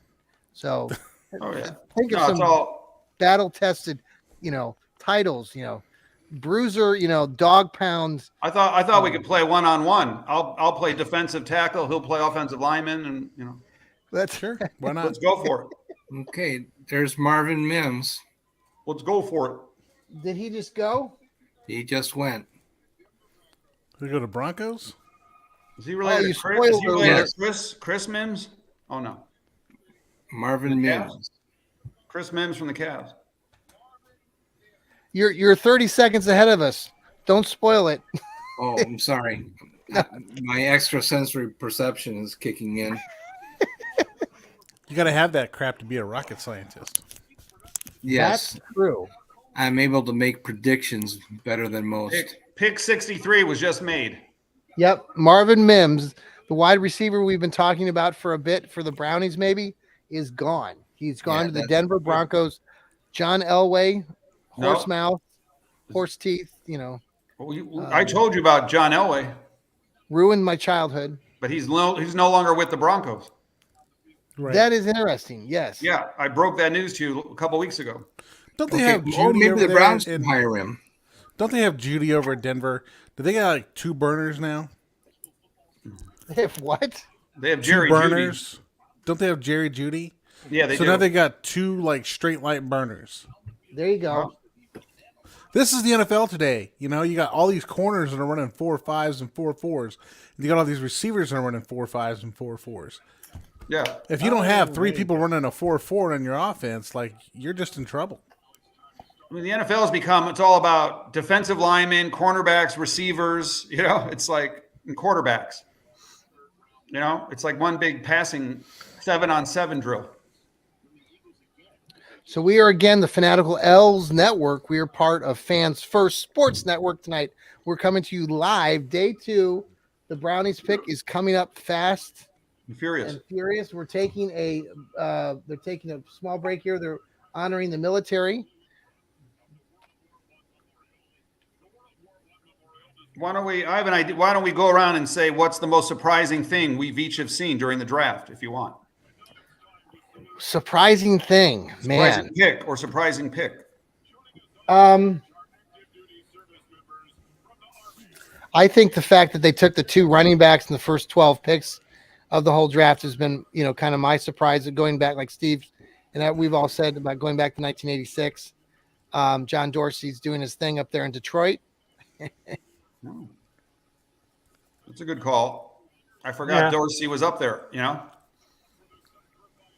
Man, John, you just took my thing, man. Like, well, the Lions are prepping a dynasty for the 1990s.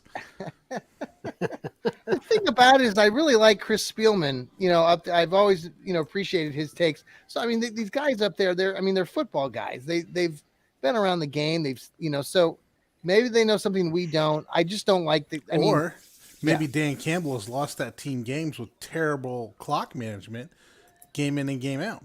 I mean, I've watched him just terrible clock management. Like, oh my God, you just gave that game away. So we're in round 3 now. It says round 3. Yep, the pick three, is in. Yep. We are round 3. So it's a 4-minute, 3-minute. They got a time there. Yeah. Just my most surprising thing is what the Houston Texans did. They had the 2nd pick in the draft, and they jumped from the 12th all the way up to the 3rd spot. And that was pretty bold. They did give away a ton of draft capital for next year's draft. And they got what did they get? Will Anderson? I mean, they got the best defense. They potentially got the best offensive player in the draft in C.J. Stroud and the best defensive player in Will Anderson. Well, that makes sense if they're trying to win the Super Bowl this year and they don't really have to worry that much about next season. I don't think that's where they're at, however. I think they gave up too much. Yeah. Yeah, right, so you guys Kelly, that guy Kelly Ringo is still available. He is. Yes, he is. And so is the linebacker from Clemson, Simpson, is still available. Mm-hmm. That's one that I know a lot of. Although I can see the Eagles taking him. Yeah, I think you're right. He fits what the Eagles do, right? Yep. Small, fast linemen or false fast linebackers with big defensive linemen who occupy offensive linemen to let those guys run free. Okay. I'm looking here. Did we find out where the draft is next year? It's in Detroit. It's in Detroit. Yes. So that's still just a hop, skip, and a jump from many of us. Which I actually think is closer than Indy. We should have an Elves road trip. Well, that's what we were talking earlier. We were thinking it was maybe in Indy, but yeah, we could definitely do that. We'll do some live broadcasting from there. Cole Bennett. So we're at pick 64. Yeah, but then we have to go to Michigan. I mean, well, that's the team up north. The problem is, now, have I told you guys? I told this off air. Not that we're Browns fans here, but this is a little bit of news. I don't want to spoil it, so we're not going to talk about it. It deals with another team, but if it does come to pass, then I'll share it out on. Who's this guy? Yeah, that's what I said. I said that a minute ago. Music video director and founder. He's nobody. Don't worry. He's Justin Bieber wannabe. There you go, Zach Pickens. Oh man, edge from Carolina, South Carolina. He was on my radar screen. Yep. I mean, I'm telling you, they're dropping like flies. That's 2 defensive tackles for the Bears, right? Yeah. They take 2 guys now. They took the guy from Wisconsin as well. Did they really? I think they did take the guy from Wisconsin. I thought he went to the Steelers. No, you're right. I think he went. I thought the Steelers. Bears took another defensive tackle. They did, I think, but it was somebody that I didn't have a name. I didn't have on my list here.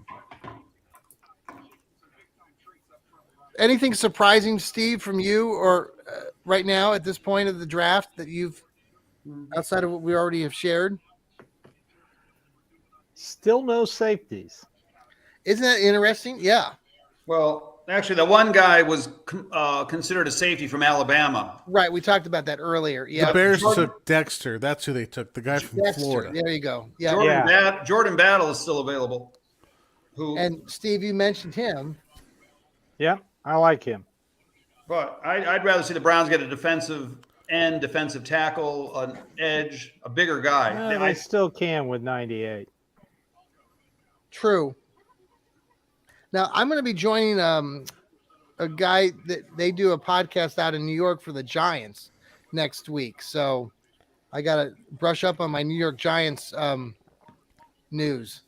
Well, I will give you something on the Giants. I didn't realize this, but they picked up the tight end from the Oakland Raiders, Wallner. Yes, that's where he went. Okay. Darren Waller? Yeah, I did not know Waller that. Went there. Yep, he did. Yeah, I didn't know he left the Raiders, but he did. Yeah, and that's a good choice then why the Raiders picked up who they did. Right. In their first That's round. why the Raiders picked up that tight end that I like from Notre Dame, Michael Meyer. That's who they got. That's right. Yep. Yeah. And he's probably going to wear number 87 like Dave Casper, very similar player. Whoa. But Wallner was a very good, he was an all Pro Bowl tight end for the Vegas Raiders. I'm surprised they gave him up. And he's a youngish player, probably 25 or 26. So the Rams have a pick coming up here. And 1, 2, 3, 4 pick. Is that their first pick in the draft? No, I think second. Second pick? Okay. Yeah, they drafted in the second round. Who'd they grab? Don't know. All right. I'll find out. So I was looking at Twitter just right now, and I know the guy from Browns Wire with Jacob Roach and Corey, who runs Browns Wire for USA Today. He has down 3 names that he still has high on his list, and maybe you guys do too. Wide receiver from North Carolina, Josh Downs. We haven't talked about him for a while. I wrote a story about him several months ago. Trenton Simpson, we've talked about the linebacker that you think that maybe, Joel, that Philly, it would fit best with Philadelphia, since considering they have. Well, they would fit with Cleveland. It's the same model, right? It's and then same... there's the kid from Northwestern that we all like coming out of the NFL Combine. Can't pronounce the kid's name. It's double A's.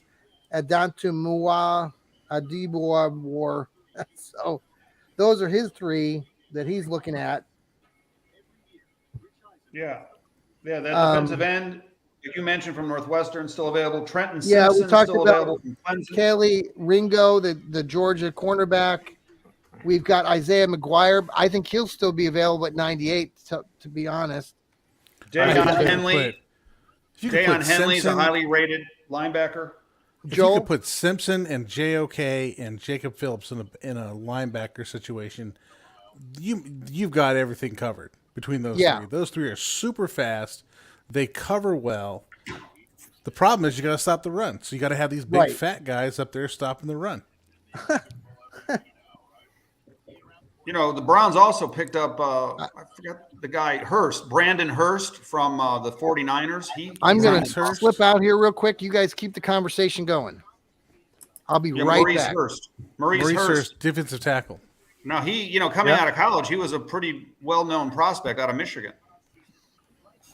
But he's just been hurt the last couple of years. But he's on the roster. We'll see what happens. That's what the Browns are doing. They're just picking up anybody and everybody they can to throw at the position and see who sticks, which is Jordan Elliott. Jordan Elliott on paper, looks like should be a starting caliber tackle. I'd like to go back. Like I said, I'd like to go back and just watch some film on Jordan Elliott. I wonder what he did at Iowa, because Iowa has a pretty good history. Missouri still has a pretty good history of bringing out defensive linemen. So I'd like to see what he actually did. What was their scheme? What was he doing in their scheme? And then what did the Browns ask him to do? And did it make sense for what the Browns asked him to do? Yeah. Well, I wasn't a big Joe Woods fan at all. I was calling for his head 2 years ago, back when they played Kansas City in the playoffs. So I did not like Joe Woods at all. I don't think Joe Woods had an idea of what the defensive line was supposed to do, much less direct it to what they are doing. No, I think Joe Woods was an inferior defensive coordinator. The defensive line's job is to do two things. One, protect the linebackers so they can run in and make tackles. And two, disrupt blocking schemes to disrupt the schemes on the line perspective to get plays in the backfield. And I don't think they did any of that, except they just shot gaps, which teams figured out were just shooting gaps. So they just decided, okay, we're not even going to block them. We'll run a play where the running back can just be past the defensive lineman before we have to block him. And then you had 5 offensive linemen running at like 230-pound linebackers, and they all ended up getting hurt. So you got to be smarter and better than that. Just to let you guys made a pick. Tyler Steen out of Alabama, tackle. Oh, tackle. 6'6", 321. Is that an offensive tackle or defensive tackle? Offensive tackle. Okay. Alabama. He's a Vanderbilt transfer. There you go. Yes, he did. He played 3 years at Vanderbilt. Good pass blocker, not a great run blocker. Well, he got a raise from Alabama, so that's why he switched. They gave him a pay. Again, you're coming out of Alabama. They gave him a company car. Coming out of Alabama, this is who you are. Yeah, he is who he is at this point. I'm not sure he's gonna get much better at what he's doing. When you come out of Alabama, you have pretty much maximized yourself in terms of like techniques and your talent. So they're showing the Eagles draft room here on the NFL Network, and it's like it's about Sidney Brown, safety out of Illinois. Has the entire Illinois secondary been drafted now? Because they've had 2 corners come off the board and a safety. So what do we got? One more safety to come out of Illinois? One more safety. It's a shame Ohio State mauls them every year, 52-10. Well, if you can't stop the run, then you got a problem. Come on, my friend. Come on. These picks are coming fast. We're on pick 67. This looks like Denver's second pick in the 3rd round. Yeah. Now we got, pick 67 from Denver. I hope John comes back for the Browns pick. Very prepared, watches a ton of film, so he's a student of the game, and he's certainly one of the reasons why they had such a great defense last year. I think they take Kelly Ringo. Brian Branch is going to be. Think so? This is the first. Howie Roseman, the Eagles are able to get him in a phenomenal special teams player, so he's going to get on the field, probably going to be a 4-down player. A lot of people remember his brother. Which running back do you think Detroit will take? Right there. I don't know. They may take Trenton Smith, linebacker. Of course, 3rd round, this is when you take linebackers, right? Yeah. Yeah. The Eagles don't. We're in that wheelhouse. To the late 6th round. Yeah, linebackers, safeties, is a good place for that. We do have 4 more picks to go, but it'll be late tomorrow. Before they start making the dinner place at Philly now. Put mine on that guy that's right here. This is not. There's a lot going on here in Kansas City. You should know from So I think we're on track to like the Browns to draft around 945, 950. Maybe sooner than that. There's your linebacker. Drew Sanders. With the 67th pick in the 2023 NFL, the Denver Broncos select Drew Sanders, linebacker, Arkansas. Oh, Drew Sanders. He was highly recruited, 5-star recruit. All right. Well, #1 athlete in the class of 2020. He was a 10,900-meter guy, and it just didn't click at Alabama. Positional differences. Then he goes up some, and he played the middle. Now Detroit's up with John Dorsey and company. You let him rush the quarterback, which did a really Hey, buddy boy. John Dorsey. Hey, buddy boy. Hey, buddy boy. This is John Dorsey. doing coverage to me with that size that he has. Perfect time for a kicker. What do you think? A kicker in the third round? First of all, I'm diametrically opposed to drafting kickers because I don't think kickers are football players. So maybe Herndon Booker. We got Cade York. Draft another quarterback. What have I missed? So I'm about to start off on a rant on kickers, but I'm being shut down pretty quick. How about a long snapper? How about that? Well, Detroit is drafted so weird that we cannot rule out any possibility. Yeah. A direct reflection of you. So we're getting take a punter. They might draft an assistant coach.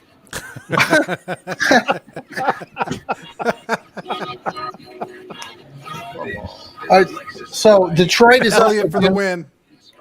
So this is on the clock. So this would have been the Browns pick a year ago at 68. Now the Lions are picking at 68 this year.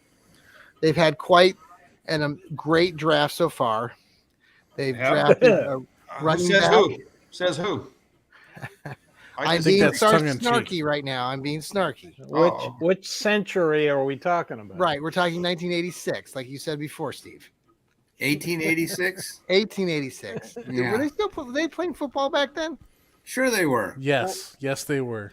What's the name? The Lions have their running back. What's his name? Swift. He's pretty good, right? Yeah, maybe he's gonna. Will he become a Cleveland Brown? Well, there's rumors. They were talking about this on the Browns show today that maybe we pick him up somehow. But I don't think he's a featured back, isn't he? Well, I want to. Yeah. Well, never mind. I was thinking about Kareem. Didn't Jerome Ford run in the 4.4s? He did. Yeah, he did. Okay, so why not see what he's got? I mean, you've already spent a pick on him. Just see what he's got. You don't need to pick up a running back. You need to pick up a weapon, a guy who can play running back, slot, is fast, can run. Just do the whole things that weapons do. That's what you need. Well, they drafted that Demetric Felton. He's been a bust. He was also drafted in the 7th round. What do you expect? I could see him getting cut. Talk about guys getting cut. He'll be the first one. The 7th round. The 7th round is where you pick guys. A slot receiver at best, and I do think it's the odds are against him making the team. Yeah. The 7th round is where you pick up players to fill out your roster because you don't think you're going to get them in undrafted free agents because you're very strong at a position. So the 7th round is basically pointless. Now, people get picked in the 7th round. It works out. Brock Purdy, whatever. Well, that's the outlier. Jonathan Peoples-Jones was a 6th round pick. So I'm talking 7th round. The Browns have not drafted a non-kicker that was an impact player in 10 years.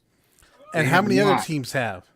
But the Browns have not. They have to be honest about what their capabilities are, and they have not been successful in the 7th round in 10 years. I mean, what I'm saying is you don't pick these players to make your team. You pick these players to fill out your camp. Yeah, they're developmental. Well, cut them. Get rid of them. Trade the pick for something else. Okay, if you have 3 all-pro linebackers, if you have 3 all-pro linebackers on your team, right, and you need to have 8 linebackers in camp, no undrafted free agent's going to sign with you because they know you're not going to make the team. So you have to draft these people to be camp bodies in the 7th round. Right. That's why they don't make the team. The Lions pick is in. It's probably Bobby Lane. So we're 7 picks away from the Browns picking. There's a lot of speculation. There's a lot of talent on the board. Yes, sir. And the Lions pick Bobby Lane. Tyler Steen is an offensive lineman from Alabama. I think they take Bobby Boucher. That would be good. Mel Kiper, that's an A+ pick. Yeah. Those Lions really know what they're doing, buddy boy. Oh, the Lions. Don't spoil it if you know what it is. Surprise, surprise. Hold your about 20 more seconds here. Hold your applause. I wasn't going to Slightly, I was going to we're boo. slightly behind. Oh, quarterback. There you go. That's this what I guy's a said. backup. This guy's going to be a backup. Come on. He's the next Josh Dobbs. Are you sure like him, Elliot? Herndon. We got 6 picks. Let me ask you this: didn't early on in the draft tonight, second round, Will Levis went to Hendon Tennessee. Hooker, yeah. Will Levis Hendon went to Hooker. Tennessee. Yeah, that's why they fired Dorsey. He was drafting too many quarterbacks. But what I'm saying, right? So what I'm saying though is, I think as I recall, and I have to go back and look at the order, but I think that there was a move made so that the Colts. Now, who went up to get Will Levis? The Tennessee Titans. They jumped ahead of some other teams, and I think Detroit was one of them. I'm wondering if Detroit would have taken Will Levis. Like, we're talking about, John Dorsey loving quarterbacks. They've got Jared Goff. They seem to like him. I don't understand, but they seem to like him. So I don't see them taking, not when you can get a potential starter in the first or second round. Yeah. Third rounds where really the crapshoot really starts, right? You're going to try to get some good depth. You're trying to find rotational players. If somebody from the third round actually starts in your team, that's a bonus. But the first and second rounds where you get like, okay, I have the expectation that this person will start. Yeah. So you don't want, if you have a quarterback, you don't want to take a guy in the first or second round. Tell me about Jalen Hyatt. I know BP, your guy, Garrett Bush is high on him. Jalen Hyatt. Is he a receiver? Is he a lineman? I should know this. I think he's a receiver. He is a receiver. Thank you. Yes.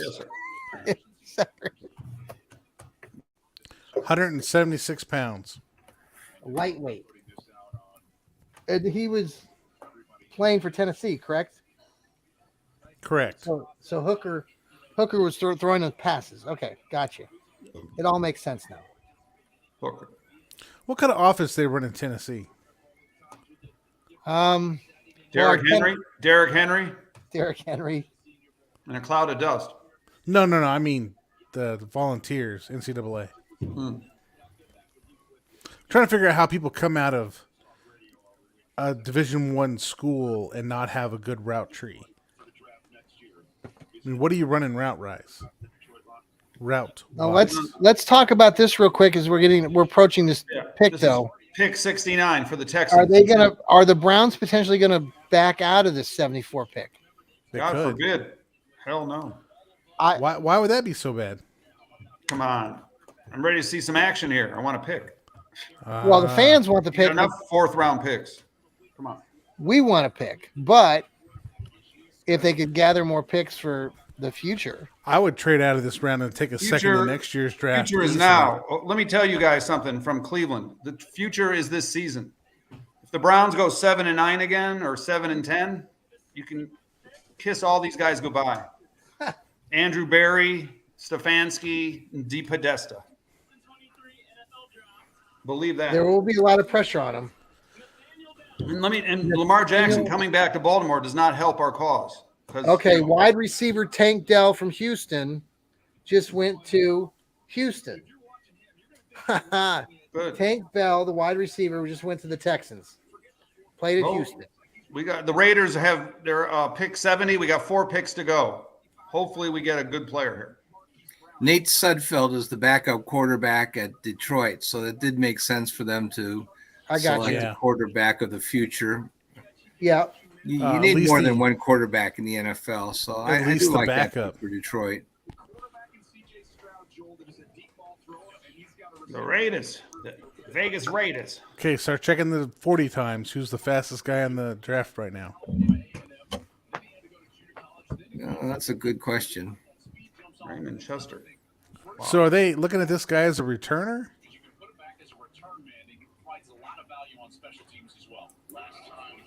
took a player from the University of Houston when Lamar Lathan and Joey Hayes were taken by the Houston Warriors in And they're kicking these things out pretty quick, aren't they? Oh, yeah. Kelly Ringo is still on the board. What's going on here? If the Browns can get him, I think they should take him. I mean, that guy was supposed to be a top 20 pick like 2 months ago. Yeah, I don't know what did he do? I have a show that I taped on NFL Network from around the Super Bowl time, and they had like their first scroll with the Daniel Jeremiah's top, and he was like a 20th player in the country. Yes. Kelly Ringo, whatever his name is, Kelly. Yeah, I mean, he was highly. He's really fallen. Yeah, I don't get that. I don't get that. Well, maybe he didn't test well at the combine. Maybe he's got drug problems. You just don't know. I don't know. Something. Yeah, we don't want to say anything bad about him. We don't know that, but some weird reason he has. I'm just saying, there's a red flag. Are we all there? On my ESPN board, he's the second.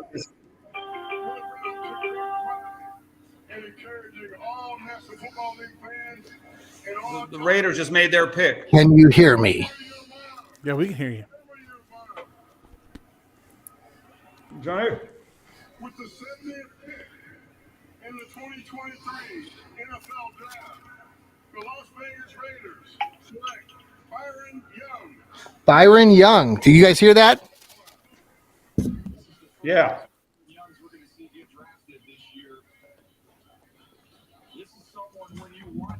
Players come from Alabama, Georgia, LSU, State, Michigan. I was off air there. Byron Young. Did you guys already talk about that? Yeah, go ahead. No, I don't have anything to add. Well, we have 3 picks to go. The pick, New Orleans is on the clock at pick 71. The pick is in. We're all just have been on the air now. We're part of the Fanatical Elfz network. Almost 2 hours now. It is approximately 9:39. Steve Gill, Steve mentioned. Steve, is that Northwestern kid still on the? Yes, he is. Oh my God, he is still there.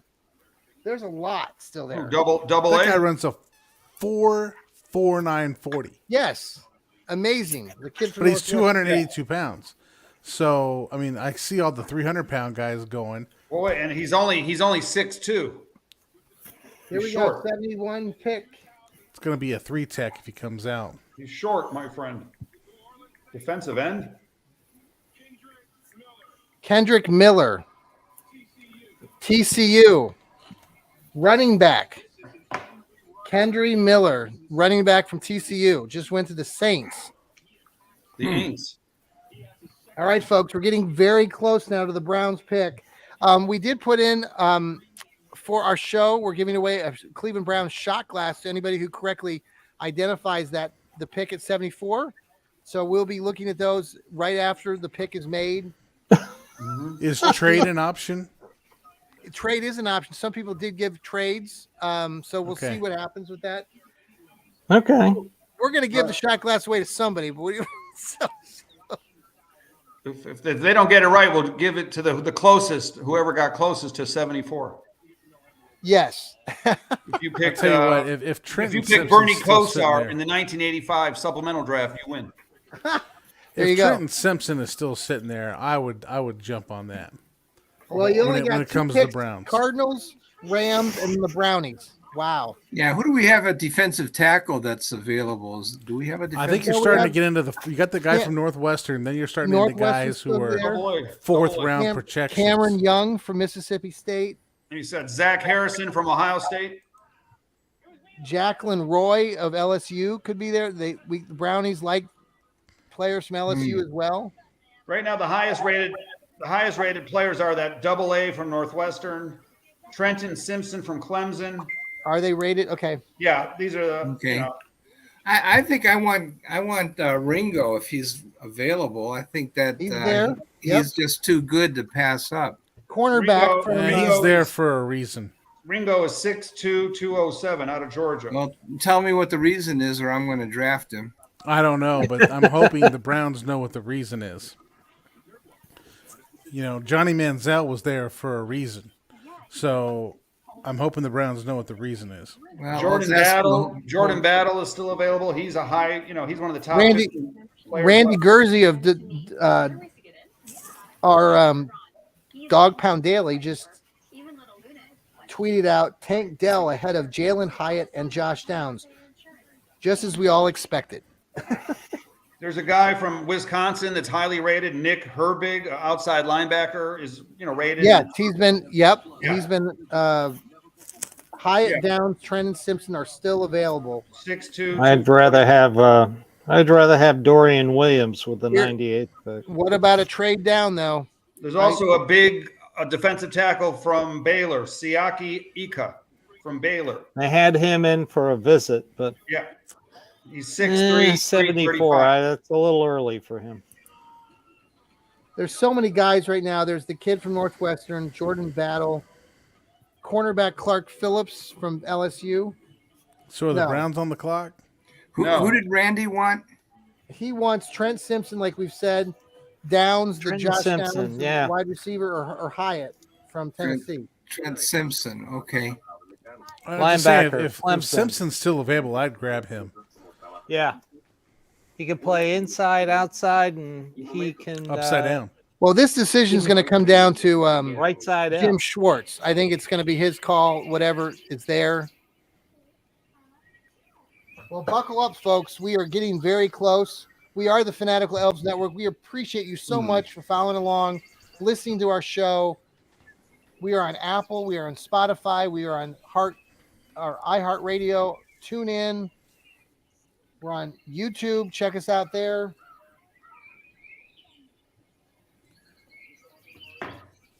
I think we're well stocked at linebacker, though. I think that's not a position of need. We had this discussion earlier. Yeah, I don't. Guys, I'm a little bit ahead of you. I'm not going to give away the pick, but the Cardinals pick is in for the Arizona Cardinals. Okay. Pick number 72. We're two to go for us. Now, I will say this, folks. If you know the pick before we do, go ahead and say it for the Brownies because we want to be first on the air. No, I'm not going to. No. I'll let kidding. you announce it. You're our MC. You have to announce it. This is why you make the big bucks. Oh, yeah, that's right. You're making pennies on the pennies. We are all, yes. Pretty much. Well, I've also got other news, but I'll wait. Well, there's the other news. If this is the same news, the Giants just moved ahead of the Browns. What? At pick 73. Oh. So that could be interesting. No. At least we didn't trade down. Well, did we trade down, Steve? Are we out? Don't. No, according to Twitter, the Browns are on the clock right now. Oh, don't let John announce the pick since he's our that's MC. fine. No, I will. No, it just I I want to know why the Giants jumped ahead of the Browns. Who did they want? I want to know who the Browns. They want. The Giants must have wanted a player. I hope hope they don't want somebody good that we're not going to get. No, don't tell us. Good. I won't. I'm going to be pissed though. I just have this sense I'm going to be mad. They're going to take somebody really, really good. Joel, you ruined it, man. You jinxed us. I really wanted that kid. How did I ruin it? Yeah, he did. What is it with us? How did I ruin it? We're one pick away. Well, just because you're talking it into. All right, so. All right, the Giants. Folks, come on, you know, we're Brown fans. We know how this sucks, right? Hold on, guys. We want a player. The pick is in for the Giants. Did they take who we want? A wide receiver. Giants are taking a wide receiver. Good. Okay, good. Yeah, so Okay, so he's there. Where do we go? Trade. Defense.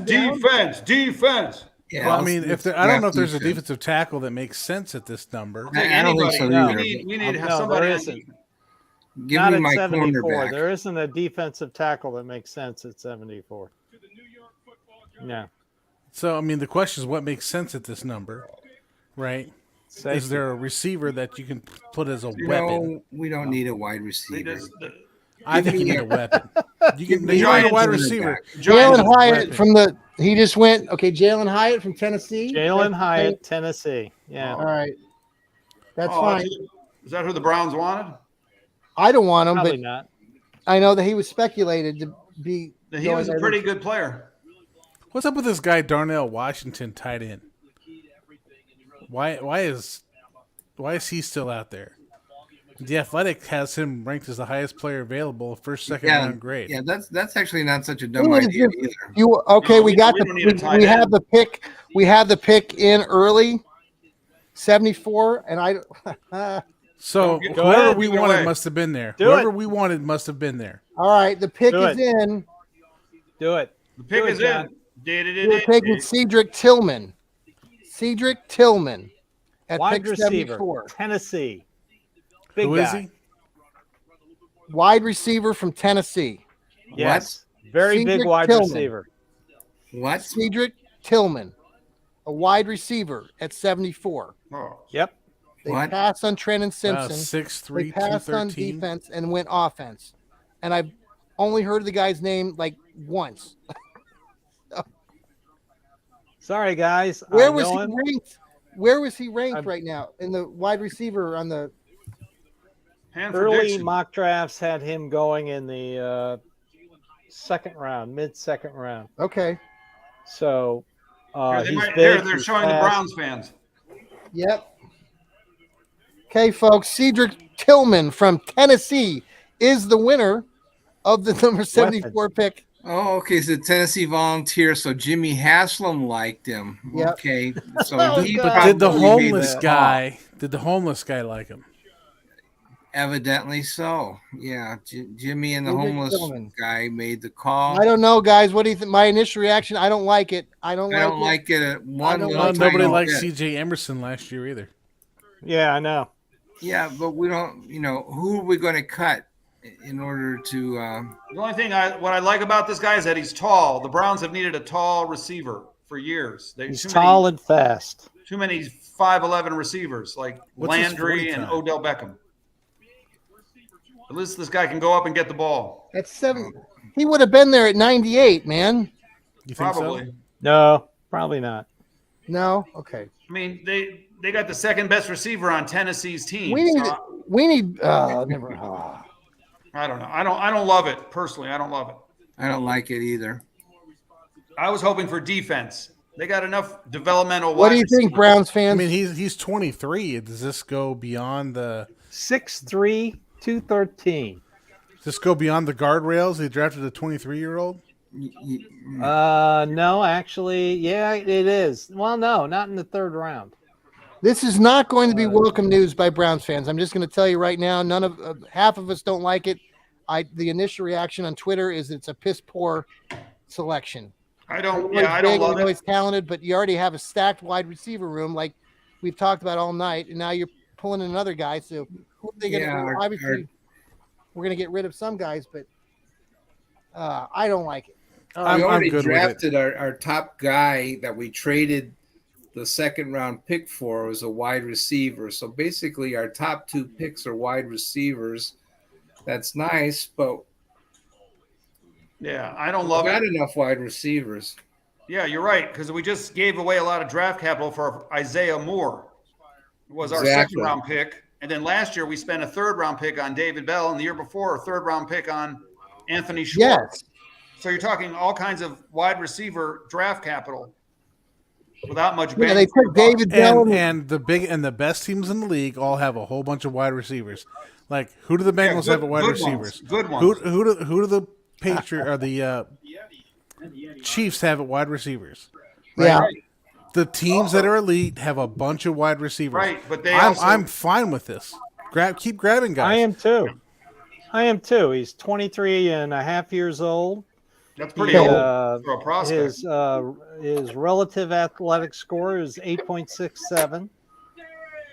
He's not even. He's probably replaced Donovan Peoples-Jones. He's faster than Donovan. Well, why do they got to replace him? He's pretty good. Well, interestingly he's enough, not faster than Donovan Peoples-Jones. No. He is not. Donovan Peoples-Jones is a good second or third receiver, in my opinion. So you going to pay him? Not with everybody the Browns are paying. Are you going to pay him to stick around? You're going to pay him $10 to $12 million because that's what it's going to cost. So initially, I guess the thing about this too, Ellie, guys, just looking at this on the ranking, Cedric was actually listed above Jordan Allison of USC, which Well, is interesting. that's impossible. That's impossible. Well, according to Addison was a NFL.com, top- NFL rankings, they have him ranked here. They got him above Jordan Addison. But the proof is in the pudding. Where Addison was drafted. Well, with I'm the just 20th sharing pick. out. Right, I'm just sharing out what I'm looking here. That could be just one guy's opinion. Yeah, just because they're drafted at 25th doesn't mean they're going to be better than the guy that's drafted at 74. No, absolutely. I'm just John saying Dorsey could be making those picks. Yeah, no. So there is hope. Is all I'm trying to get at. Well, there's always hope. But who do you like? So legitimately, so you're going to cut. Schwartz is gone. Probably Dimitri Felton's gone. So then you were saying, Elliot, earlier you've got. Obviously, we've got Amari Cooper. I don't think we're going to cut him. Then we've got Donovan Peoples-Jones. By the way, Donovan Peoples-Jones is a 4-4 guy. Cedric Tillman is a 4-5 guy. Mm-hmm. Right. Marquise Goodwin. Okay, we signed him as a free agent. Probably not going to cut him. We've got 1 year deal. Woods is out, so he's not going to be on the team. We've got Elijah Moore. Not going to cut him. David Bell probably should be cut, but won't be cut. Jakeem Grant is not going to be cut. So that's 1, 2, 3, 4, 5. That's 6. Okay, now this guy makes 7. Yeah. We will cut probably Dimitri Felton. We will cut and Schwartz. Schwartz. We will cut also Isaiah Weston, who I don't think should be cut, but we will. So Josh Downs is still there from North Carolina. Interestingly enough, he was ranked 3rd according to these projections I'm looking at on NFL.com. Their draft tractor. So the Browns' next pick is listed at 98 right now. So I think it's interesting. I'm reading Dane Brugler's guide on Tillman. Here's what I find interesting. Can make the first man miss on screens and has the body and play strength to knock back and beat up corners as a blocker. Yeah. And I think a blocking wide receiver has been an issue for the Browns since Jarvis Landry left. And I don't think DPJ, for as good as he is as a blocker, is not a good inline blocker. I can see him taking that role on outside. Zach Harrison just went to the Atlanta Falcons. Zach Harrison of the Ohio State. Ed's just went to the Falcons at 75. I'd like to see a kick returner drafted. I'm not sure this guy's a kick returner. No, he's not. But we got Hakeem Grant. And Jerome Ford. You can find somebody younger than Jakeem Grant and probably healthier in this draft. Yeah, but we're not going to cut Jakeem Grant. That's for sure. No, they just redid his contract with guarantees. So between Alabama and Georgia, Cedric Tillman caught 17 passes 2 seasons ago or last season for 17 catches for 352 yards and 2 touchdowns in the games against Alabama and Georgia. That's pretty good. Yeah, it is.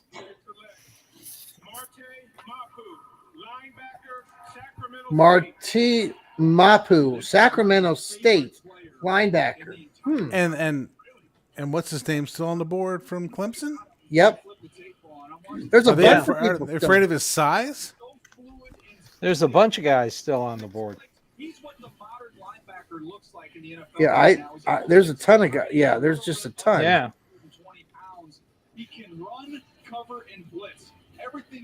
So I guess the injury report out on Grant Pusker of Dog Pound Daily mentioned this, that Randy Gurzy is talking about this too, that part of the reason that Tillman's being discounted a little bit is because his history of injuries.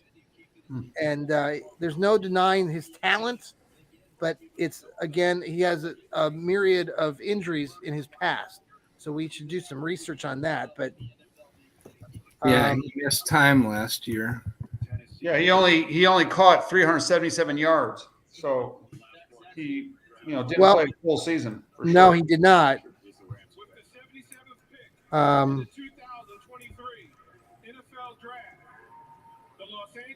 Okay, so Byron Young now goes from Tennessee as edge to the Los Angeles Rams. Yep. Is he the second guy named Byron Young? Wasn't there another Byron Young from Alabama? Yeah, guy from Alabama. There was a Bryce Young. No, I mean Byron. Jack Duffin over in England just shared out. He says by far the oldest prospect in rounds 1 through 3. Everyone has been 22 or less. Likely Donovan Peoples-Jones replacement next offseason. Guess they don't want to pay the extra $10 to $12 million extension it would likely take to sign him. So Donovan Peoples-Jones is out, and Tillman is in.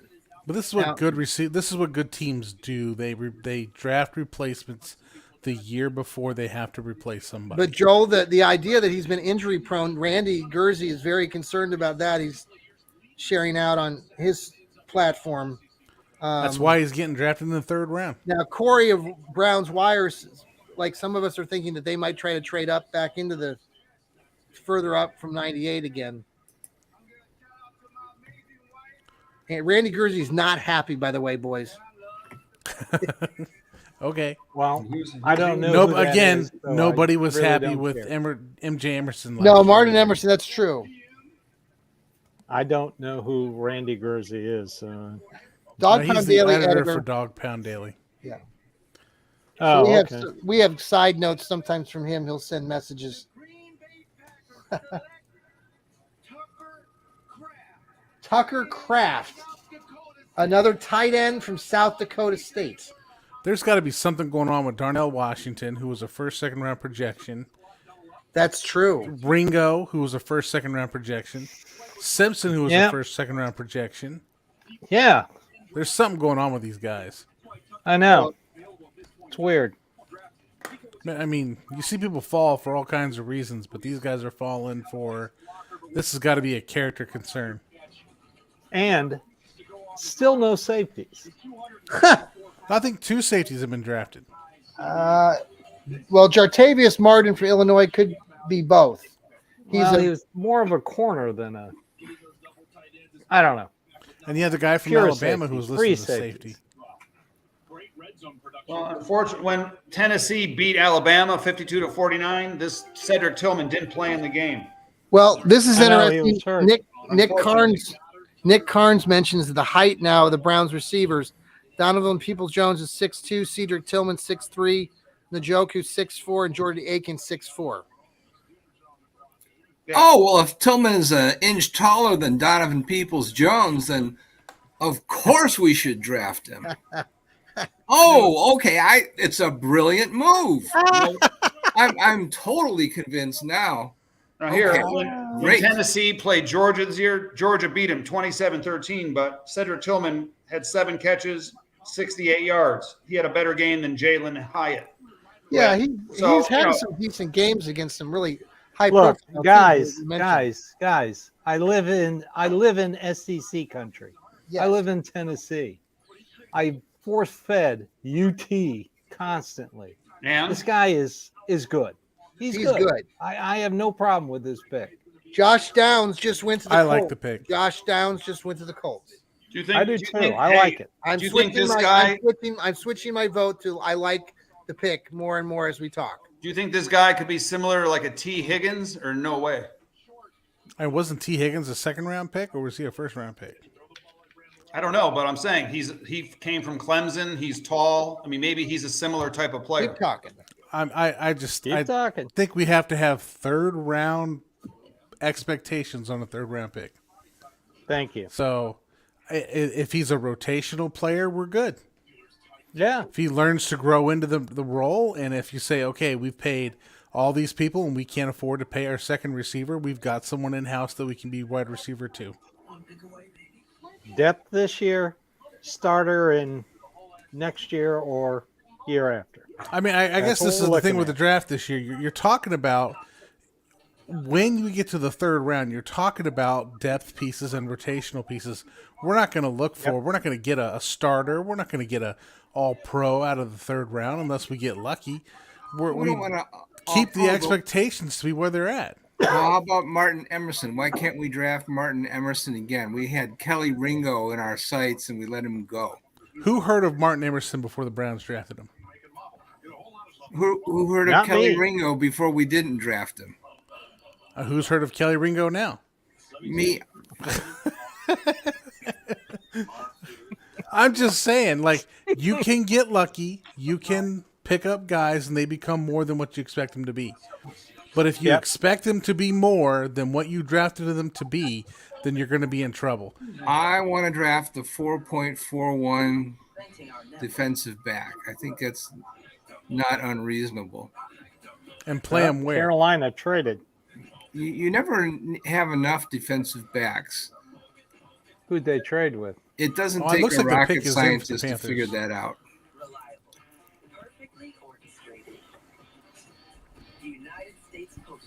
But you did figure it out, Elliot. That's true. But haven't the Browns always picked a defensive back in the last draft that we can, any drafts we can remember, especially since Andrew Berry has shown up? Every year. And they've also drafted a lot of defensive tackles. They've drafted a lot of defensive tackles, too. Yeah. I'm not ready to give up on Elliott or Togi yet. I want to see what Jim Schwartz can do with them. But I'm okay with the pick that we have now. Let's take them to camp and see. But, at least let's draft some defensive tackles that weigh more than 300 pounds. I'm still there with you. I'm still there with you. But I think at the pick we just had, I'm not sure there was a defensive tackle that fit that number. No, I agree with that. But there were defensive backs that were really graded well. To protect our that service on our time. Safe like repair, safe like replace. Well, we might be able to get what I want at number 98 too, as far as that goes. Well, who do you think is going to be sitting at 98? In 2021, first year with Hooker as the quarterback at UT. He just started this past year. Tillman had 64 receptions, 1,081 yards, and 12 TDs. They traded up. And they had Hyatt as their primary wide receiver. That's not bad production for number 3 option. So, with a new quarterback. Hendon Hooker was just started this past year. He wasn't the starting quarterback the year before. So, I'll take it. Traded the 80th pick to the Carolina Panthers. DJ Johnson. With the 80th pick in the 2023 NFL Draft, the Carolina Panthers select DJ Johnson, linebacker, Oregon.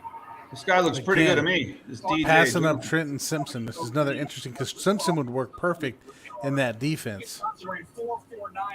Weird. Pounds. I feel like this has been the theme for the defensive linemen that have gone today. We've seen an unbelievable amount of edge rushers come on the board. We're seeing the upside rushers really go. This is one of those 5 sacks this last year. Really explosive. He can get off the ball. That's his best trait. So those fast edge guys work if you got, like Elliot said, the 300-pound guys in the middle. Just needs to put together more of a repertoire, Charles. Put more moves together. It's too bad we can't go back and get Bravion Roy, man. You have the size in the first. That's a good foundation to start with. You mentioned earlier about when coaches get involved. A lot of coaches got involved and really like this young man. And Joel Klatt, I'm sure when you did an Oregon game, how many different places did you have DJ Johnson on your boards? You have defensive end, linebacker, safety, tight end. He's played all over the place in his college career. Well, Kelly Ringo is still available. Riley Moss is available. He's going to have an impact. Clark Phillips is available. His upside production is that he was there's a bunch of cornerbacks that are still out there that are pretty good. And by the way, and actually, the guy that I predicted that they would go with at 74. Hey guys, I gotta get off. I'm just giving you a heads up. Okay, well we'll miss you. I know. Enjoy the rest of the draft. Okay.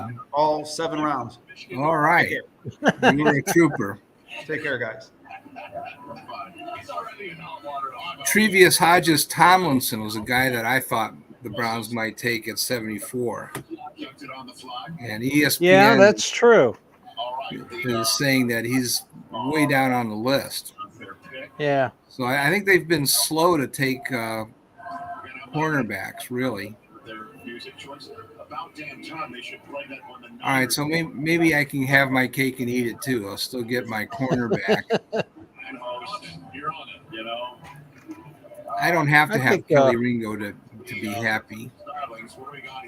Well, I'm glad you decided that, Elliot. Well, I still think they have too many wide receivers. That they really have a crowded roster at wide receiver, and they're going to have to cut somebody they don't really want to cut. On the offensive side of the ball, you flip it over to the defense, guys.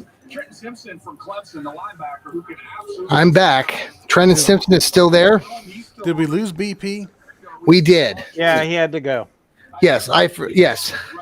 I fired him. I didn't like his opinion. I thought maybe you might have thought I had left, but I did not leave. BP but I have has some strong opinions. Elliot had enough with BP and just said, "Get out." I thought we were going to go to toe there a little bit earlier there. I think I like BP. Don't get me wrong. He's very opinionated. He has strong opinions. I think his opinions are very emotional based and sometimes need to have a little bit of rationality behind them. Yes. I tend to have those irrational, emotional feelings too sometimes, haven't I, during the season while I'm at games and I'm messaging you guys during our Dog Pound Daily chat. I love the passion. I I think he's great. I think, seriously, I love him. I think he expresses himself. Did you say you love me, Elliot? Do you love me? I love you too. Yes. You're a brilliant moderator. We're 2 hours and 26 minutes into this amazing draft day 2. I love you too, man. Yeah, man. Hey, the night is we're about 6 beers in, everybody. I'm on my second glass of orange Kool-Aid. I'm still drinking the Kool-Aid, man. I'm still an optimist. So Steve is convincing me that the wide receiver pick, maybe he's so good that they had to draft him even though they don't need a wide receiver. Sometimes you draft people because they're so well, they're good saying they were using. probably he was on the top of the Browns draft board. I still think the teams that go out there and get a whole bunch of wide receivers are the ones that make the playoffs, the ones that go far into playoffs. So you can't have enough good wide receivers. Right. And if you think you can add one, add them. Well, that's what I was thinking. This question, Joel. Sure. Are they going to have 7 wide receivers on the 53-player roster in They September? had 7 last year. Well, they have 7. Yep. Well, you know what? Let's find out. Bring them out to camp. Let's find out. Maybe we can trade one. See if the Raiders are interested in Anthony Schwartz. No. We already cut him. We cut him and we cut Felton in order to get down to 7. So yeah, to still try to trade him. Yeah, I mean, they're trading Nathan. Got to get him to clear concussion protocol. Poor guys. We're really being mean. We're not even giving them a chance. They might have outstanding training camps, and we may want to keep them. But we're just being so mean. But I mean, the fact of the matter is, if we keep those 2 guys, now we're up to 9 wide receivers. So then, crazy. Who do you get rid of? I mean, we could get rid of somebody. Well, I mean, you know, you're. I don't think Marquise Goodwin. Somebody you I don't drafted. think Marquise Goodwin is a lock to make this team. I agree. Well, I don't think he is. He's got $400,000 in guarantees, so he's pretty much a lock. It's $400,000 in guarantees. That's true. It's That you not a said lock. the 400. No, but okay. No, that's not a lock. Guaranteed money makes the team unless you're injured. I mean, come on, $400,000. That's like a penny compared to these people. Yeah, I know, but according to Jack Duffin, if you've got guarantees, you're pretty much a lock. It would be tough to cut him. You'd have to do something overtly bad to get cut. So what about one of the younger guys? Like, you know, we're talking about Donovan Peoples-Jones. Obviously, we don't think he's going anywhere, but I mean, you don't cut him. Okay. You could potentially trade him if you thought that you had these guys that were so great. There's our guy Yaya. Louisville just went to the Tampa Bay Buccaneers, pick number 82. He did. I like him. You could trade him and plug a hole somewhere else. You don't want to do that, but if you had to, get your defensive tackle by trading him, perhaps you would do something like that. But I also like Isaiah Weston. He did everything right in training camp last year, except that he got hurt. I think he deserves a shot. That now we're up to 10 wide receivers on our roster. That's really preposterous. Well, you can't keep them all, Elliot. You just want to bring in as many good people as you can. Well, and let them fight it out. But well, you're bringing up a good point about like last year. Like there's some speculation now on social media, but last year's pick, the Browns took Martin Emerson. We were all like shocked, sort of. No one really knew the kid, and he's turned into a fine defensive corner. Potential is, I think, pretty high for him. So now we've taken Cedric Tillman, a little bit of a surprise by some, but potentially with the things that we're talking about, the wide receiver room down the road, this isn't necessarily a bad move. The kid's tall. I mean, I know we talk about the height, but he's a big guy, almost like a tight end almost too. Well, yeah, you like the big physical wide receiver for playing, in a cold weather, natural turf division. I don't really care about the speedy aspect for wide receivers that much. I do care for the defensive back, but I don't care if you're as slow as Cooper Kupp. I don't think that's an automatic cut. No, but you need at least one guy who can take the top off. Yeah, but if you don't have at least one guy, you're in trouble. I'm not cutting Cooper Kupp just because he's slow. How about that? Right. That's a no-brainer. Believe it or not, you really don't want the same guy at wide receiver in 6 different slots. You want them to do different things. Yeah. You want a fast guy. You want a slot kind of great route. I'm going to go back and look at this. I think we might have a winner of that pick. I'm going to double check. Oh, really? I think someone actually, I recall, and I'm going to go back and look, but I believe that someone might have thrown his name out there. And if that's the case, wow. So I'm going to good for them. Is his last name Haslam? Yeah. Yeah, Haslam, or maybe it was Randy Gurzy. Yeah. I don't find yourself. Did you just take a selfie with our toothpaste? No. Maybe. Well, yeah, I definitely think that what we're counting on is that the Browns scouting thought that he was so good that we couldn't pass him up because it's not a position of need on the roster. Well, we thought cornerback wasn't a position of need last year, and Emerson worked out good. No, you always need cornerbacks. I don't agree with that. I think you always also need wide receivers if you're going to keep up with Miami and I think Philly, the NFL is turning into a league, particularly in the last 2 or 3 years. That wide receivers just becoming wide receivers. Last year they were short of. I don't know that they needed to draft 2 of them last year, but they did need to have one. They needed. I'll tell you what they did need that they didn't draft was they needed a replacement for Hooper last season, and they never did replace him. That was weird. That was a weird decision. Yeah. We're going to have a 2 tight end offense, and we're going to go into the season with only 2 and no 3rd tight end. That was kind of a weird decision. Well, they should draft tight end this weekend. So. Well, we signed a free agent tight end though, so it's kind Atkins, of okay. Very good. Traded the 83rd pick to the Denver Broncos. So we traded out 83rd pick now to the Denver. In the 2023 NFL Draft, the Denver Broncos select Riley Moss.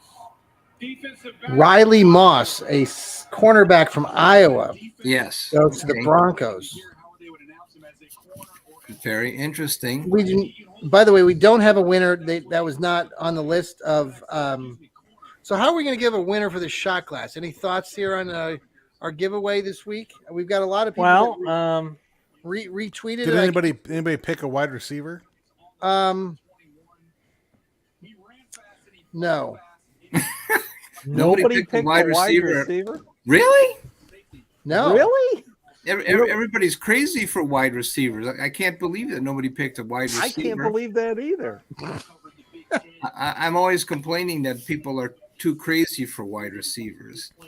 Anybody pick another last offensive night you were player? saying they should draft wide receivers. No, they were defensive players like Derek Hall from Auburn, which he went like number 30 something. So I'm thinking, wow, we just take one of our folks that retweeted this or quoted it or liked it. So let's see here.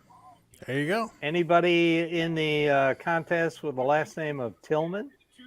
Right. Let me take a look here. Okay. Well, what did Kelly Ringo do? There we go. Running back Let's go Devon on Twitter and find out what's wrong with Kelly. Ockney. Let's see here. Okay, we got. I'm looking. Steve, you retweeted it, so I'm going to give it to you. No. Oh, gee, thanks. I'll take it. Last year to score a touchdown as a running back, wide receiver, and return man. So he's got that versatility. Devon Ockney. Speed is just all right. undeniable on the I just wonder what Darnell Washington's done. Negative information. He's drawing up plays for him right now. Yep. He can already envision him. Yep. Where he's going to be next to all right. Career to our right. You're right. The GM of the Dolphins. Is Tyler Scott still on the board? He is. Yep, he's still there. Yes, he is. Simpson's still there. The kid from Northwestern's still there. We got. We got a lot still. Ringo still there. Byron Young's off the board. I don't see how that Northwestern kid doesn't appeal to the Browns front office. The Los Angeles Chargers are now picking next with the Ravens and Vikings right behind them. Send things to our moving fast now. Latest pick for Los Angeles Chargers. Let's see here. With the 85th we pick in the 2023 NFL Draft, the Los Angeles Chargers select Deion Henley, linebacker, Washington State. The Chargers. All right. Drew Schrenkel to the We got Deion Henley, Washington State, a linebacker. I heard his name once or twice. The Browns were listed as one of the teams potentially. Oh, that guy Sakai Ika from Baylor is still sitting out there. Yeah. That guy is Elliot. That is the guy that is just purely a 2-down player. I actually wrote an article on him for Dog Pound Daily, and he is like just the typical big fat guy you put on defensive tackle in front of a center. He plays 2 downs. When you're ready to rush the passer, you got to replace him because he has like 0 pass rush skills. I'm okay with that. In the third round, I'm good with that too. Just pick him up. Too. Yeah, I'm okay with having a big guy rotation out of at the Baylor. defensive line. Yes. Want to know the secret ingredient to running my business? I mean, I'd be okay with Sakai Ika. All the time. But my old network wasn't cutting it. And that's not good for me. For judging. Okay, I think we found ourselves a winner. The network businesses. Okay, we have a winner. He's one of our followers. Oh, good. Diehard Cleveland fan, father of 3, loves all things Cleveland, loves Cleveland beer. And he's a writer. His name is Chris Marcock. So congratulations, Chris Marcock, 68. You are the winner of this tonight's Cleveland Brown shot glass. We'll get that out to you. Yeah. We'll contact you, and congrats, Chris. Thank you for following the Fanatical Elfz Network, Fans First Network. We are happy you are the winner tonight. Yeah, let's get Sakai Ika in the house. Okay. Big fat dude, man. I mean, I was watching the tape on this guy. Chris, right now. They're taking 2-3 guys to block this guy up the middle. That's exactly what you want from a nose tackle. I'm texting Chris right now. Since we have all this time. How many picks are we away? 12 picks? Cleveland on the crawler there. So. Yeah, we are on the crawler. Oh, wow. Baltimore's going to pick. Yes. Watch them take their time. Sakai Ika. Or Trenton Simpson. They could take Trenton Simpson. I'd be okay with that. Okay. Well, I'm not. I'm okay with it. What you don't want those guys to take. I mean, those guys are like the masters of defensive holding that never gets called. Like their whole defense just holds nonstop. But when you get like a defensive lineman holding an offensive lineman, that's when you have problems with linebackers running free. Right. So I mean, if as long as they don't hold, I'm okay with them taking Trenton Simpson. But what you don't want is them to take a big fat guy that holds 3 offensive linemen, and then they don't get called for it because they're Baltimore, and they act like any penalty that ever gets called on them is like the worst miscarriage of justice in the history of miscarriage of justice. Yeah, Marlon Humphrey's out there choking out OBJ, and he's like, I didn't do anything wrong. Are you kidding me? If I were a politician, I would hire them to be political lobbyists for sure. Is it going to be similar to Jay Ajayi, who, of course, is with the Dolphins and Eagles? As of now, it is unclear. We will see. Okay, we're listing there's. That is what is going on with Tajay Spears, a much more talented player. Was he selected? Tajay Spears was selected by Tennessee. Just now? No, a little while ago. While I was gone. Okay. While you were out. Okay. So running back, that's right. He had been speculated to go to Cleveland as well. Yeah, he fits the guardrails.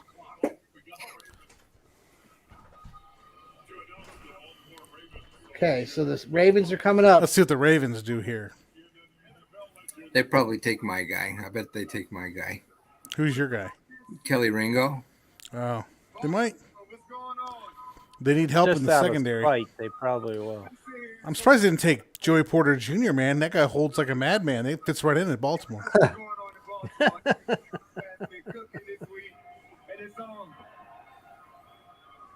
With the 86th pick in the 2023 NFL Draft, the Baltimore Ravens select Trenton Simpson. Oh, there it is. Jeez. There you go. I'm okay with that. That's only gonna piss off Browns fans. So I'm telling you right now. Like, I know you're okay with it. Well, because that's a guy that everyone's been talking about in the last 48 hours, and now, of course, it was the Ravens who took him. I'm going to take the controversial take here. Just like buying a car, you cannot get attached to potential draft picks. You can't. You just don't get attached to them. You don't know what the front office is thinking. You don't know what the plans are. You don't know where they're going to fit in your defense. I'm of the contention other than BP, but I don't think you need a linebacker, to be quite honest with you. Right. I think you've got enough linebackers in-house to do it. What you agree. need are big, fat defensive linemen to protect the linebackers. That's why they're getting hurt, is because you're letting the offensive linemen run unimpeded on linebackers. You need to have defensive linemen that protect your linebackers. That's what you need. You need Sika Ika, baby. Sakai Ika, like 350-pound guy that runs a 4.5 40 out there. That's what you need. You don't need Trenton Simpson. Yes. Right. Yes. Yes. Yeah, we never draft a guy that's actually got a reputation for being a run stopper on the defensive line. We're always getting some guy that has a reputation of being a pass rusher. Well, he's a little bit small, but we think he's going to really get some sacks, and maybe Tommy Togiai out of Ohio State was a run stopper. That was his deal. Yeah, right? he was a little bit of an anomaly, but even so, Tommy is right around 300 pounds. He's not a big guy. He's just very strong, and that's why he was able to stop the run. Well, the reason you want to be a good there we go. presser. Safety just went off the board, Steve. The kid from Penn State. Yeah. Let me get back to this thing on bench pressing because Tommy Togiai had a lot of bench press. The reason you want a guy who can bench press is that a defensive lineman wants to reach out with the palms, strike on the chest, which is essentially bench press, right? Then you can press them off of you and find out where they're trying to block you and move off of them. That's how double gap schemes work.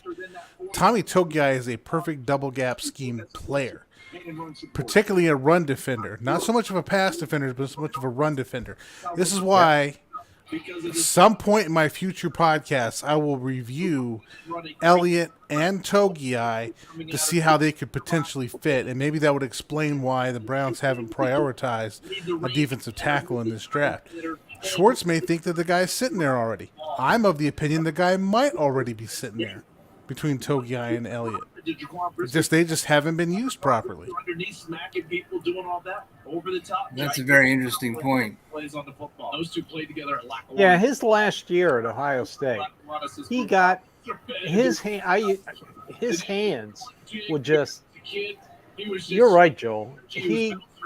I don't know what happened with Joe Woods with him, but yeah, I know exactly what you're talking about. I was pretty excited about that pick. Like, yeah, we're going to get a double gap guy. Yes. We're going to have a guy who's going to fire into him, bench press him off, and make a play. Yep. And then all of a sudden, you see him just trying to shoot gaps. Like that's not his game. That's not what Jordan Elliott did. Yeah. You know, like, why are you drafting people that don't fit what your defensive coordinator is going to do? And then you get the guy that does actually fit, and he's like barking into a phone and like, I don't know what to think of that guy. Yeah. With the 88th pick, Jaguars again. NFL draft, the Jacksonville Jaguars select Tank Bigsby, running back out of Auburn. Oh, there you go, Tank. Damn. Running that back. kid. Yep. Decisive runner. Excellent after the catch in the pass game.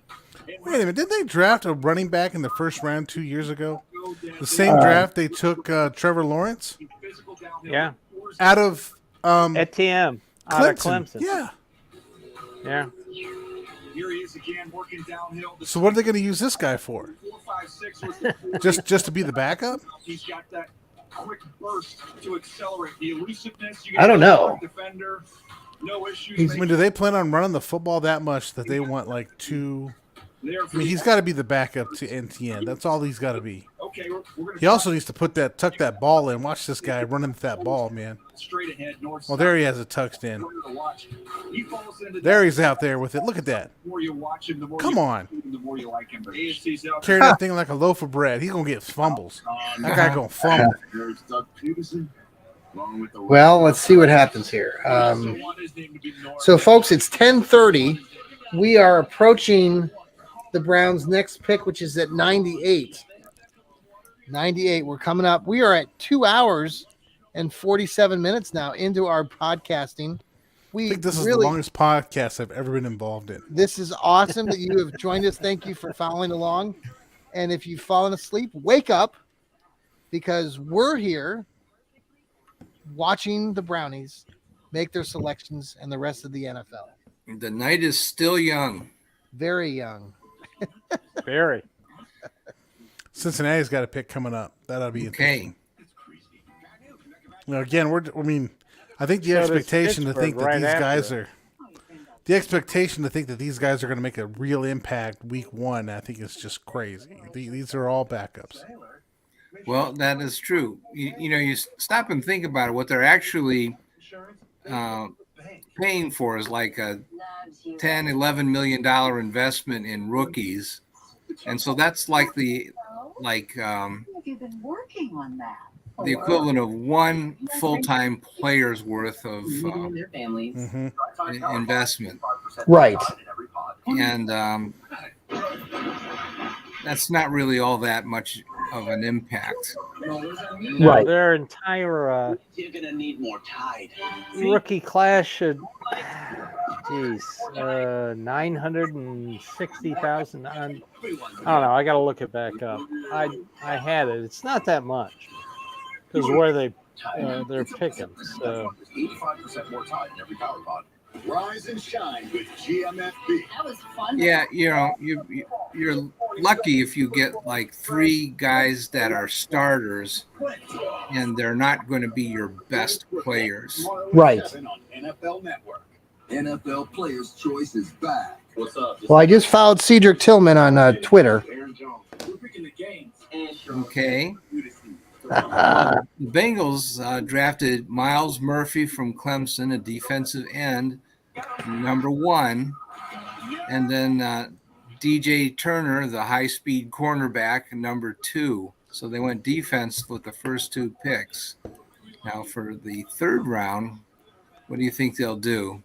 There's some tight ends still out there, and they need to do something with tight end. Yeah, tight end might not be a bad thing. I don't know if they need to do something with tight end. I just think it would make them a more complete offense. It would be if they did something with tight end. Joel, is that better? Yeah. On the sound? Okay. Yeah. Yeah, they've got this guy, Darnell Washington, who's been sitting at they were talking for the longest time. They were talking about that earlier tonight. Yeah, why is he slid? He was There's some thought to be a stories out there. 2nd round pick. What's the stories? I'm not hearing. I haven't been able to catch exactly what's going on. So Those are the kind of guys you want to take in the 5th and 6th round. I know people are down on the take the guy with the off-field problems, pick, but you like, what are you doing in 5th and 6th round? You're just, if you can take a guy with an off-field problem and fix that, but then does he have an off-field problem? We're just saying because he's slid that he must have, but we don't know what it is. We don't know why he's sliding, but I'm guessing it's something that we're not privy to, which would mean an off-field issue or some kind of issue, some kind of medical issue. Kobe Turner from defensive tackle. I have a news bulletin. Okay. It could be due to medical concerns. So says Sports Illustrated as of 3 hours ago that, that he may have a foot injury. Is that a Liz Frank foot injury? I'd just say that this is a rumor. Okay, but this is what Sports Illustrated says. It does not specify. They're talking about a knee, talking about a foot, and they're saying Aaron Wilson, who covers the NFL for the Houston Chronicle, says that the knee may be an issue. Okay. Again, 5th, 6th round. That's where you take those guys. Okay, there's a medical flag that went up. Okay. I don't know why it happened lately rather than earlier. Right. Well, Maurice Hurst was the same way. JOK was the same way. You got these medical issues. You have no idea why they're falling. And then they fall, and some team picks them up. These medical issues, you have no idea why they're falling. Well, I had our feed on the YouTube here. My apologies. Oh, the Cowboys are going to pick. 2023 NFL Draft. The Dallas Cowboys select Devarion Overshawn, linebacker from Texas. Devarvion Overshawn from Texas, a linebacker going to Dallas. Okay. I still think you got a defensive tackle, 282 from 222 pounds out of Northwestern might be interesting, especially if he's a freakish athlete, except he's a 3-tech, and I don't know if we need a 3-tech. You could need a 3-tech. Depends if Maurice Hurst can come out, because I think he's better at a 3-tech. And then you got Psyche Ika at a Baylor at 335 pounds. that's clearly just a 2-down player, which I'm fine with in the third round. Let's just grab the big fat guy and move on. Right. But they'll probably take somebody that we've never heard of, not even on the board. No, I know. That's what That's what the Browns do, man. They do. We haven't talked a lot about that, but it seems like we are guessing on our mock drafts, and I don't know, Steve, you've been doing these mock drafts. How often do you hit one? Occasionally. Yeah. It's like a guessing game, really. So it's like the stock market. Nobody really knows what's going to happen.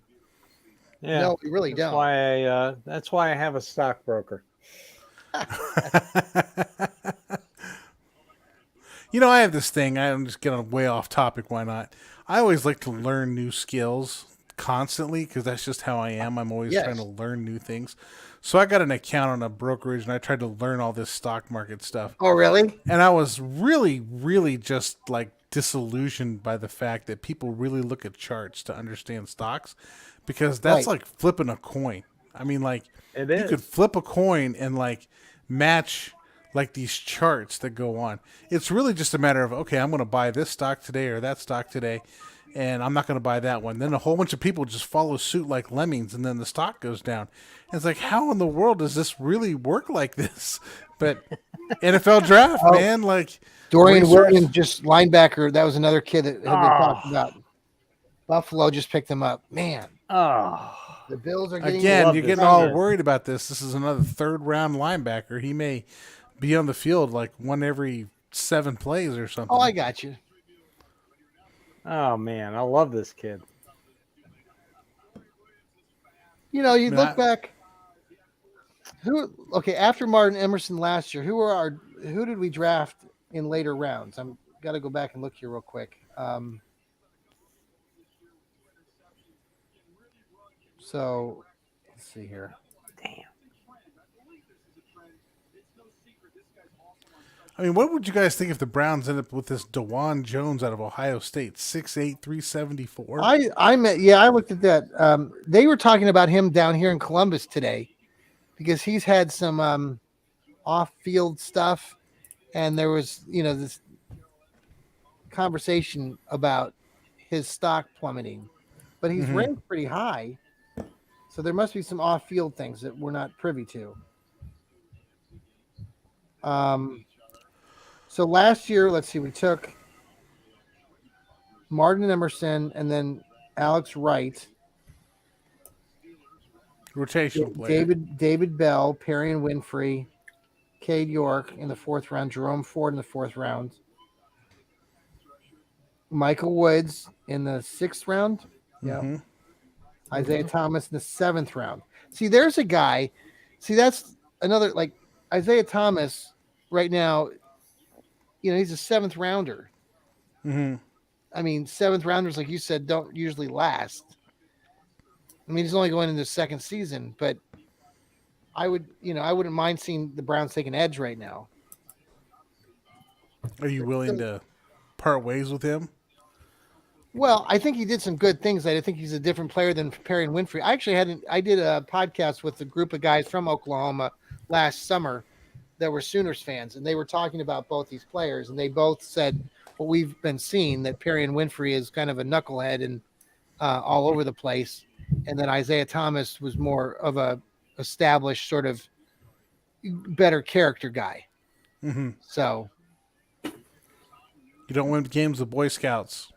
No, you don't, but you also don't win games with guys that bark a lot and don't, and then find themselves. Wait a minute, we bark a lot. Well, we're not winning football games either. We're just talking about football games. I think though, BP, earlier we were talking about, and we've talked about this on the show, that it is a very important year for Kevin Stefanski and Andrew Berry and everyone involved. We have had 2 seasons and of sub 500 ball, and many fans and analysts are expecting that Deshaun Watson is going to just reverse course. And granted, he's had a really good career, but then he's been sidetracked for the last 2 years. I'm still not sold on everything. I think maybe some of you guys are more expecting better things, but there's going to be a lot of pressure. I mean, if they go out early part of the year again and stink it up and end up 2-5 or 3-6 at some point. I mean, people are going to be, knocking down the doors in Berea to shift gears. People just need to relax. I mean, we had what? Baker There are no Mayfield gears 1 to year. shift. They're in this for the long haul with Deshaun Watson, regardless of whether he's good, bad, or indifferent. There is no choice. There is no plan B. But what I'm not saying that part. I'm saying the coaching though. Will See, there? I don't see. If they end up going 7 and 10 just, again, I just don't see the point of just up and offing the coaching staff. I think these guys have proven they can coach players, and I think they've shown that they can like get the best out of quarterbacks. You know, a lot of times football games are decided by 1 or 2 plays, and luck comes to be a big part of NFL football games. The average football game is decided by 7 points or less. So it becomes down to who can finish football games as the teams who win and teams who don't win. Yeah. So I think you're better off with the continuity and continuing to move on. You've had Baker Mayfield go down and have an injury and play like garbage for 1 year. Then you had a backup quarterback out there for 11 games. Yep. And then you had Deshaun Watson coming back after having basically 3 years off. So the last 2 seasons have literally been just like a wash. Okay? Right. So at some point, you got to have the players out there. And how much can you evaluate the coaching staff when they're playing with players that just you're doing what you can with backup quarterbacks and not good quarterbacks? I agree. I think still, I mean, I want the continuity too. I think everybody here does. The fans do. I mean, 7 and 10 is better than 1 and 16 or 0 and 17 or 0 and 16. Every team has ups and downs. Okay. Like Mike Tomlin's been with Pittsburgh for how long? 10 years? Right. And Harbaugh's been with Baltimore for how long? Yeah. No, I hear you. Okay. Yeah. So that's how you build programs. You stick with the voice that's in the program. Let me ask you this, though. And you build the team up. Yeah, but those teams, I mean, how often were the Ravens sub 500? I'd have to go back and look at that. But with his, Harbaugh there, how many years was he sub 500? And did he start when you inherit a team that's pretty much a complete team, it's hard to start losing games. I mean, as much as I get upset about this move to Baltimore, there is something to the fact that they showed up there with a plan and a situation in place to be successful. Right. When you inherit that kind of a thing as an expansion team, what can you do? And then when the Browns are set up to be absolute failures like they were back in 99, and then you have this kind of created pressure to I'm going to turn it around. I mean, that's a whole different pressure than I'm just going to build a winner in 5 years. It takes on more epic proportions and becomes almost self-defeating in the process. This team has been on a slide. Because then you start to acknowledge and normalize that losing is a thing. And then you've got to fix it. If you don't define the problem in that way, define the problem in different ways. I mean, this is one of the things that this regime has done very well is to say, we're not defining the problem as we need to turn things around. I've never heard any of them say, we're going to, quote, turn it around. Because they refuse to acknowledge that this is a situation that, is somehow worse than everyone else in the NFL. Yeah. What you need is a consistent voice with a consistent plan with time to execute it. And for whatever reason, the Browns have just run into injuries, have run into suspensions. It may even be self-inflicted, but they've just 2 seasons have just been flushed down the toilet, either through injuries or suspensions. Okay, but so with that, I mean, I know blame is it's the fault of various parties. I mean, everyone's kind of to blame. But we're going in the year, 4, right? With these guys, correct? Yeah. Okay. I mean, that's showing some consistency. So they made the playoffs in year 1. No, I got you. No, I agree. I don't know if that was, it's almost made it worse. Maybe because they did so well at the beginning, and that might have happened for a variety of reasons. obviously Baker Mayfield was healthy. We played in empty stadiums with no crowds. I just don't. I want him to succeed. Believe me, I do. Like when I think Stefanski's a really good coach. I think he gets the game. He's an expert in a lot of areas. I wonder sometimes how much he has hold of the locker room. I mean, we've seen things over the years. Last year, some of these players that have come and gone. I think those things just I want to see that in more of a positive. I think there's been some negatives and I think concerned. I think Jim Schwartz will. I think Jim Schwartz will. That's a get good control point. of that defense. Yeah, Schwartz. And I also wonder if he just didn't. If Stefanski just isn't like, okay, here's the defense, Joe. You go handle the defense while he's working with the offense. You can legitimately do that with Jim Schwartz because so we got the Steelers. Coach. Steelers pick is coming in at 93. There you go, the tight end, Darnell Washington. Tight end? Well, good luck with that because there's a reason why he fell that far. Yeah, they must not have seen the memo that this guy was red flagged. Or they're willing to wait on him. Okay. What's was he ranked like the top tight end or was he was number 4? Okay. But he's been the best available for a while. Yeah, but apparently there was some pretty significant injury issues. So we have Arizona coming up next. The Bengals, Arizona again, Washington, and then Cleveland. You wonder if Arizona's going to keep both picks or trade one of them away. And if a team like San Francisco is behind us, they have 2 picks right after the Cleveland. Okay, the Cardinals pick is in, and we're almost at the end of the 3rd round, folks. We're coming to the end of day 2 of the NFL draft. We're coming live to you on the Fanatical Elfz network here on Fans First Sports Network. We appreciate you guys coming along. I know many of you probably have not are listening continually like we are for 3 hours and 6 minutes, but we'll have this up on our audio feed. We'd love for you to listen and follow our programming. We have some great shows coming up. I know the left guard here and Elliot both have the What the Elf is that show coming up, and they've got the rocket philosophy, rockets, and football, philosophy, and rocket science. There you go, coming up. It's where a rocket scientist and a philosopher try to figure out what's going on with the Cleveland Browns. And it's been unsuccessful so far. We can't figure out anything. Michael Wilson from Stanford, a wide receiver, just went to the Cardinals. Okay.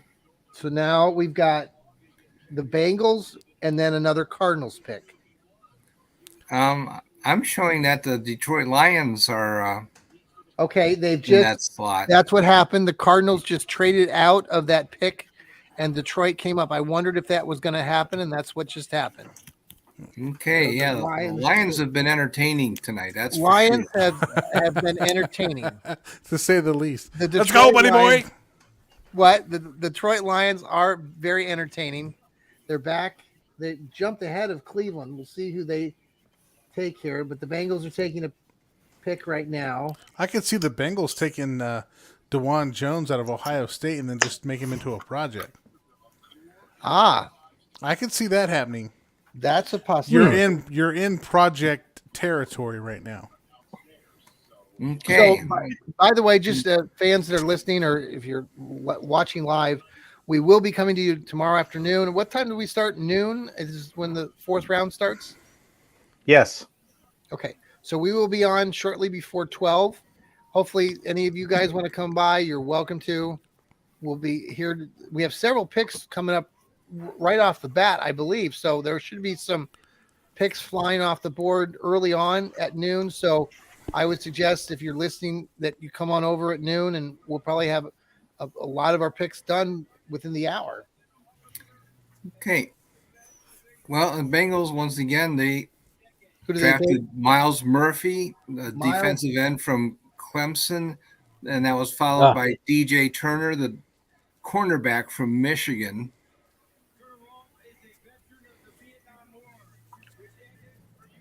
So they're gonna announce it here in a minute. Was that who they just picked? Did you see that? No. Oh, okay. No, they could use a safety here. That would be a good pick for them. And they lost Bates over the offseason. Offense, too.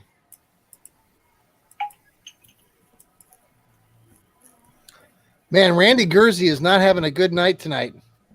He just tweeted out on Dog Pound Daily, time is a flat circle. The people I like go to Pittsburgh and Baltimore, and we get dudes who go on the IR.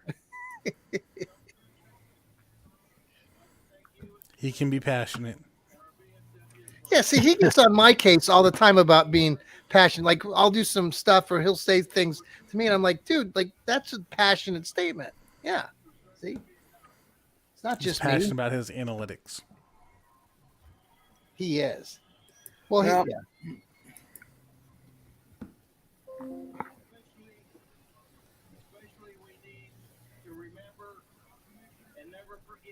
I'm sort of with Randy on this draft pick. It didn't really feel like a great fit. But, you know, again... The Tillman pick? Yes. Yeah, I think it's something that you have to assume that the scouting reports were so great that they had to make the pick, even though it was not a position that they really needed to fill. That's just the way this feels. You don't draft in the third round to fill positions. You just draft the best available player, and that evidently is who this was. Yeah. Jordan Battle, there's your buddy. Just with the Bengals. Safety. Okay, there's a safety. Okay, you called it.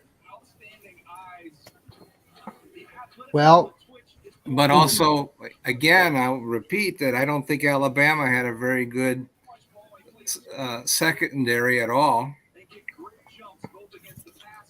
Yes. Now the suggestions out there are that it's Cooper, DPJ, Elijah Moore, Cedric Tillman, who we just drafted, David Bell, and Marquise Goodwin, with Grant being listed as primarily just the special team player. They're going to take away from a position to create a special teams player. Pretty much. That's what they're. I don't know. That's what someone on. Okay. That's but fine. who are you? But what position are you going light on to create a special teams kick returner?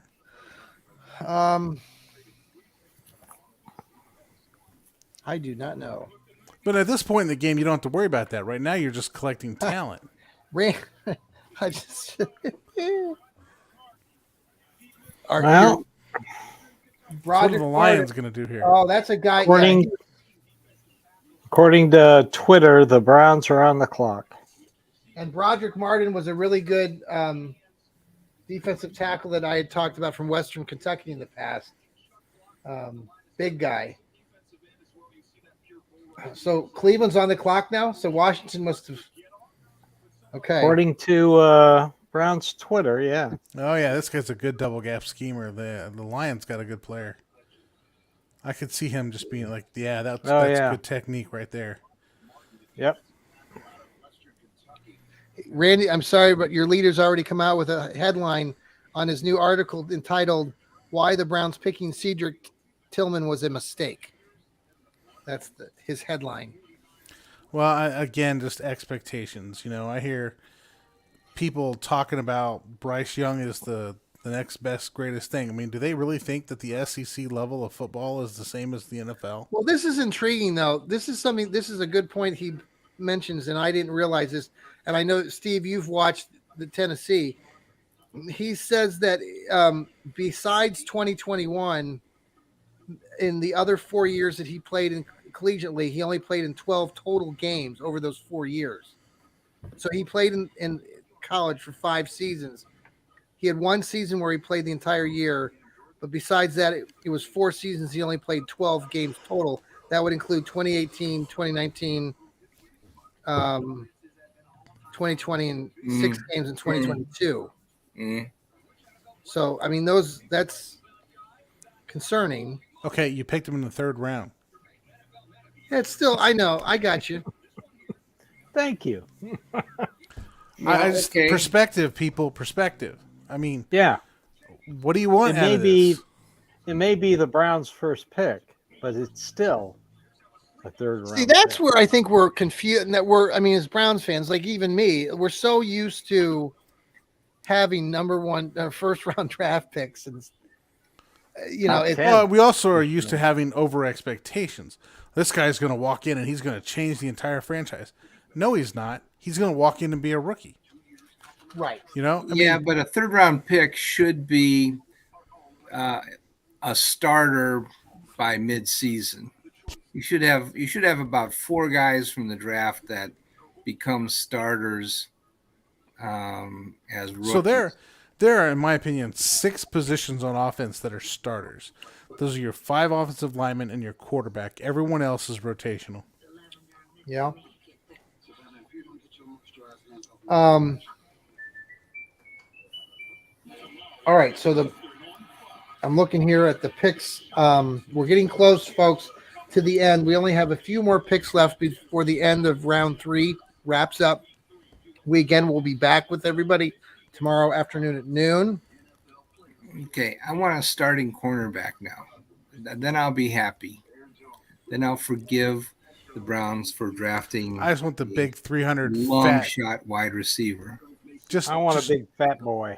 Draft the guy with the biggest, fattest butt you have. Yep. What? Kim Kardashian or what? No, we're not picking Will Levis's girlfriends. We're picking a defensive tackle. Woohoo! Browns draft Kim Kardashian in the 3rd round. I don't know anything about Kim Kardashian's butt. I'm just saying that. I don't even watch that show. Is it even on the air anymore? It's probably on syndication somewhere. I'm not sure, but never seen. Any of you watching the soccer? Ted Lasso. Oh, Ted Lasso's amazing. Wasn't the episode? I haven't watched this week's episode, so don't ruin it. But last week's episode when they were in Amsterdam, that was fantastic. I like how they're really developing. Like my son and I were talking about that, Alec, the different characters, and kind of going a little bit deeper. I like Danny. Football is life. Yes, it really is. Ricky Stromberg, a center from Arkansas, goes to the Washington Generals. I'm sorry, the Washington Commanders. The Washington Generals. You caught that. That's pretty good. I can be funny sometimes. They're 0-300 against the Globetrotters. Oh, God. Well, they got a center anyway, so he should be able to get rebounds. I would like to see the Browns pick up a backup center this year, like in the 5th or 6th round. Well, they got lots of backup centers. Nick Martin is not it. Nick Martin is not it. Nick Martin is not it. Man, Randy's Dog Pound Daily is in arguments with fans now. He's on Dog Pound Daily is arguing with fans. So that's a new one. I'm not used to this. Dawson Deaton is a backup center. Yeah, they took him last year. I don't know. I wasn't a big fan of Dawson Deaton either. All right, here we go. But they got the backup center, and then who's the guy that's been injured for 5 years in a row? Is that Nick Harris? Now, Nick Harris is backup, but they had another guy that was a guard that could also play center. About to fall asleep. Drew Forbes. Oh, they took the guy from Baylor. What the hell? Did they really? Oh, there you go. They take Sika? Yeah. Hey, yeah. All right. Wasn't he didn't he have off-field problems though? Isn't this the issue? Saika Ika. There we go, baby. Yep. There's the 330-pound fat dude that'll play 2 downs for you. Then you got to take him off the field. Okay, that's all right. Nice. We can deal with that. That makes sense. But what's the Stacks, negative blocks. on him? But there's a negative that everybody was talking about in recent months that He is a 2-down player, is what he is. He is not Yep. a pass rusher. There you go. Look at him. 335. He's just a big fat dude that's going to take up 2 people, at And minimum that's- 2 people. That's where we should have drafted Danny Shelton in the 3rd round. I agree. I agree scouted too. this guy. I thought this would be a good pick for us if you just want a But 2-down there's guy. there's a negative about this guy that everyone's been talking about why they shouldn't have taken him. Well, I don't see it. He's in the 3rd round, man. I'm not sure what you want out of the 3rd round guy. Like, Really? It's a comp pick. No, I I, think don't know that. I haven't followed the kid that much. I'm just saying that. I think this is a great pick. No, I don't at see any 3rd off round the right field here. stuff. I'm on the I web. think it was maybe not the off the field No, stuff. you're making it I up. mean, Oh, look. Elliot. I think it's Jim Schwartz was smiling I bet he was. in the background. Yeah. That guy is That's like a a big Schwartz fat pick. guy that can Right play there. double gap, but he's only going to play you 2 downs because he's going to tire out. And Baylor took him off the field consistently on 3rd down. So, I mean, this is one of the few guys I've actually done work up on. No, there's You know, no off the field issue. It does not show up in the intensive Google Oh, look, search. the kicker was taken. Somebody took a kicker. Who'd they take? Jake Moody out of Michiganistan. Oh no, that's not even the best kicker. I did a study on that, and he's not the best kicker in the draft. So he's being compared to Danny Shelton. I guess the thing that what I've been reading about No, him he's over the not last Danny couple Shelton. weeks is that he doesn't. His scores on some of these athletic tests suggest that he's going to be a dud. That that he looks like a beast, but he's really not. yeah, well, you tell him. Not No, me. I'm not going to tell him. Yeah, just push him out of the way. If he can stop the opponent from running the ball up the middle, that'd be great. Yeah, that's exactly what we need to do. That's all you need him to do. Just fire into a center or a guard and like push him back a foot and make somebody else block him. That's 2 people on him. That means you have a linebacker running free and to make a tackle. That's all you need him to do. Yeah, make the other lineman turn left. That's all you want him to do. Mm-hmm. Thank you very much. Make 2 people get on you to stop you. I think it's a phenomenal pick at that spot. right there. I agree. This is the first time we've had a guy on defense that's bigger than the lineman on the other side of the scrimmage. We have not had that since Danny Shelton. And when we got rid of Danny Shelton, it's never been the same. Well, I don't think Danny Shelton and Saika Ika, I don't know how you say his name, are the same player. Okay, Danny Shelton was a single gap player. He would have fit into Joe Wood's system perfectly. His game was to shoot the A gap on either side of the center and try to make plays in the backfield. Saika Ika here, he's about eating up blockers. He's about getting into somebody, making 2 or 3 people block him, and if you're going to block him one-on-one, he's quick enough to get off and make a tackle. So he's going to force you to have 2 people on you, which is going to free up Anthony Walker. It's going to free up GAOK to make plays. There we go. Great pick.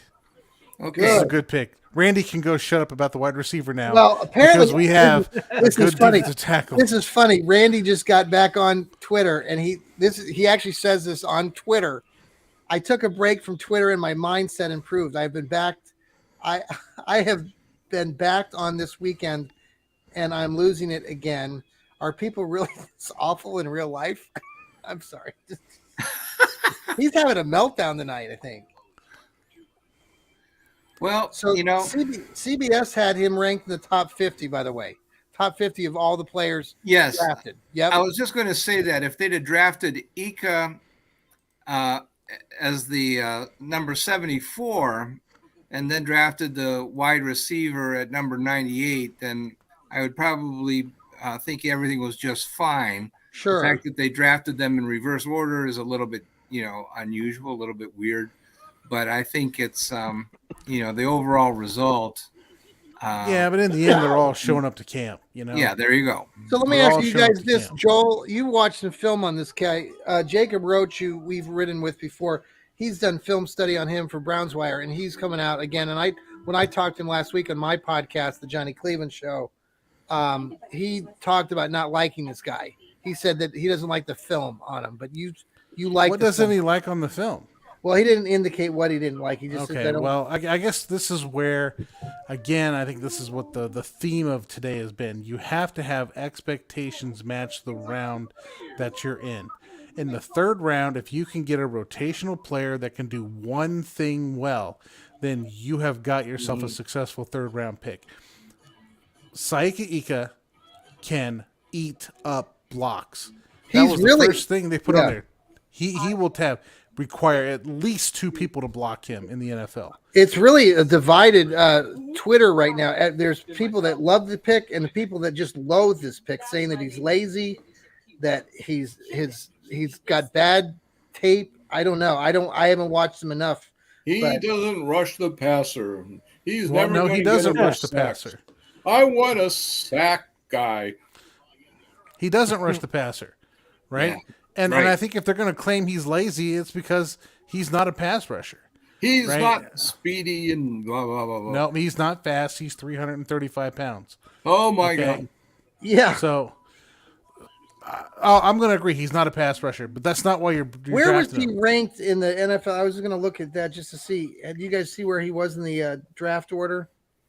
Like, on the I was just curious. Yeah, let me see what I've gotten. Some of my mock so I was on the drafts Athletic, and the Athletic has him at number 71. So yeah, okay, there you go. So that would be just fine if we'd have taken him at 74. Yeah. So he was a D tackle. Steve, you really like the pick, don't you? Yes. Right now, if you put Ika next to Tomlinson, you're going to have 652 pounds of defensive tackle in the middle of that. Nobody's running the ball up the middle on that. You have there you go. 2 people. Stop the run. Thank you very much. Have 2 people on that field that require 2 people to block him. That's 2 people taking up 4 offensive linemen.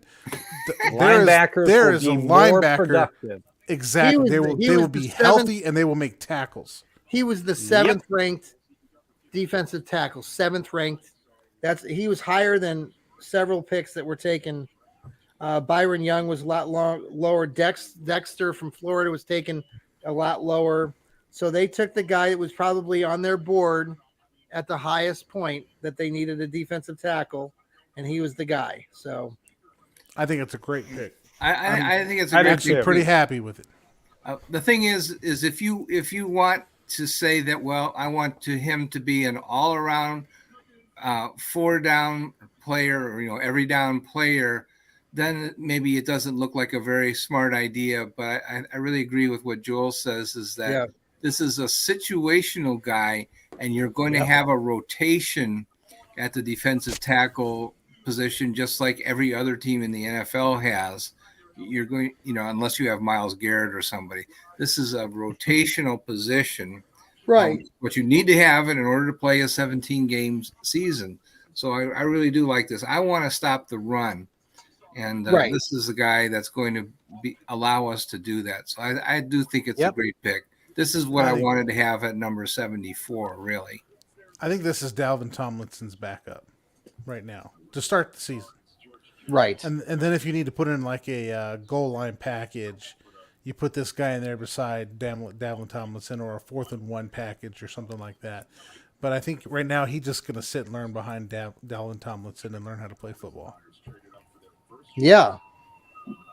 Well, I think we put him in on 1st down. Oh, yeah. No. You put him in for rotation. I'm not saying he's going to sit on the bench. He plays, right? But I think, when you're giving Tomlinson a break and you need to, stop the run on 1st and 2nd down, he's going to be in the game. See, one of the complaints, one of the negatives was he's not a pass rusher, but like you said, Joel, he's not. That's not what they drafted him for. He's not a pass rusher. No, right. Let's just admit. 20 minutes ago, I'm just commenting on what Ika is still on the board. Right. First thing I said was he is a 2-down player. He is not a pass rusher. You did say that. Yep. He's not. and you just kind of have to accept what he is. But if you're sick of watching teams run up the ball up the middle, this is a perfect pick for you. Right. Yes. Yep. Yeah, and I am sick of watching people beat us up the middle. And also, I want to say this is that the short yardage unit is vastly underrated in its importance. Mm-hmm. And the reason why you have a running game in today's NFL is primarily to win at short yardage. It's not because you want to use that as your bread and butter. You want to win the short yardage game. And conversely, I think the reason why you want to have a big defensive tackle is to win at short yardage. That's how you avoid touchdowns at the goal line. It's really important to stop 4th and 1, 3rd and 1. Those are really big plays. So it's very important. It doesn't show up so much in total yards and stuff like that, but those big plays are short yardage plays. So tomorrow we've got picks 111, 126, 140, 142, 190, and 229. I expect that early on tomorrow at noon, the picks will be coming in quick. And so we'll be on at noon. Apparently, Kevin Stefanski is having a press conference right now with Andrew Berry. So I think we're going to go ahead and wrap things up. Final maybe thoughts on the evening before we say goodbye. Again, this is day 2. Any final thoughts from any of our colleagues here? We finally got the big fat guy. There you go. Very We're happy about that. Very happy. Yes.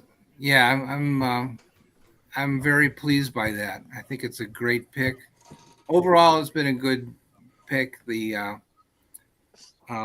wide receiver, I'm skeptical about, but you have to assume, be willing to assume some risk in the 3rd round.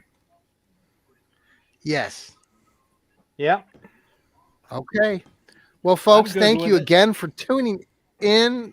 It's been a long 3.5 hours, guys. We did it, man. Congratulations. And I hope some of you can come back, or all of you. That would be great to see you tomorrow. I will be here. I'll send you the stream tomorrow, just to let you know. Folks, thanks for listening. I think I'll go home now. You go ahead. Yeah. This is the Fanatical Elfz Network, and this I'll be here day tomorrow. 2. I'm a 3-day player. We appreciate your commitment and your dedication to this new network, the Fanatical Elfz Network, and our Cleveland Brownies. You guys are great. Thanks again. See y'all later. I'm going to play some music and have us go out. Hopefully it'll play. Let's see here.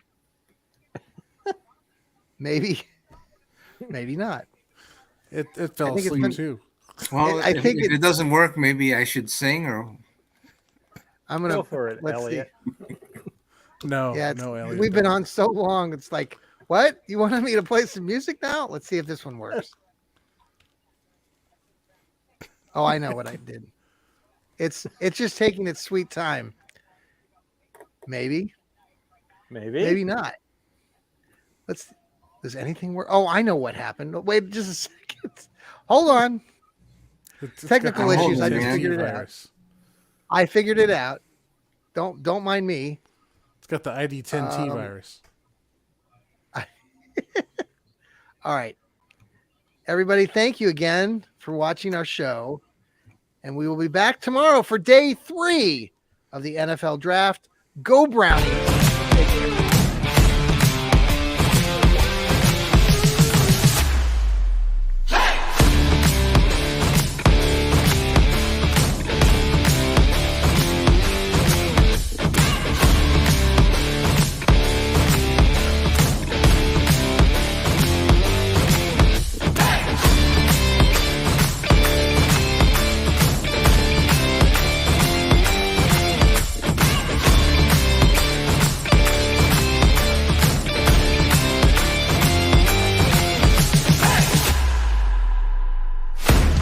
Welcome to the Fanatical Elfz Show, part of the Elfz Network.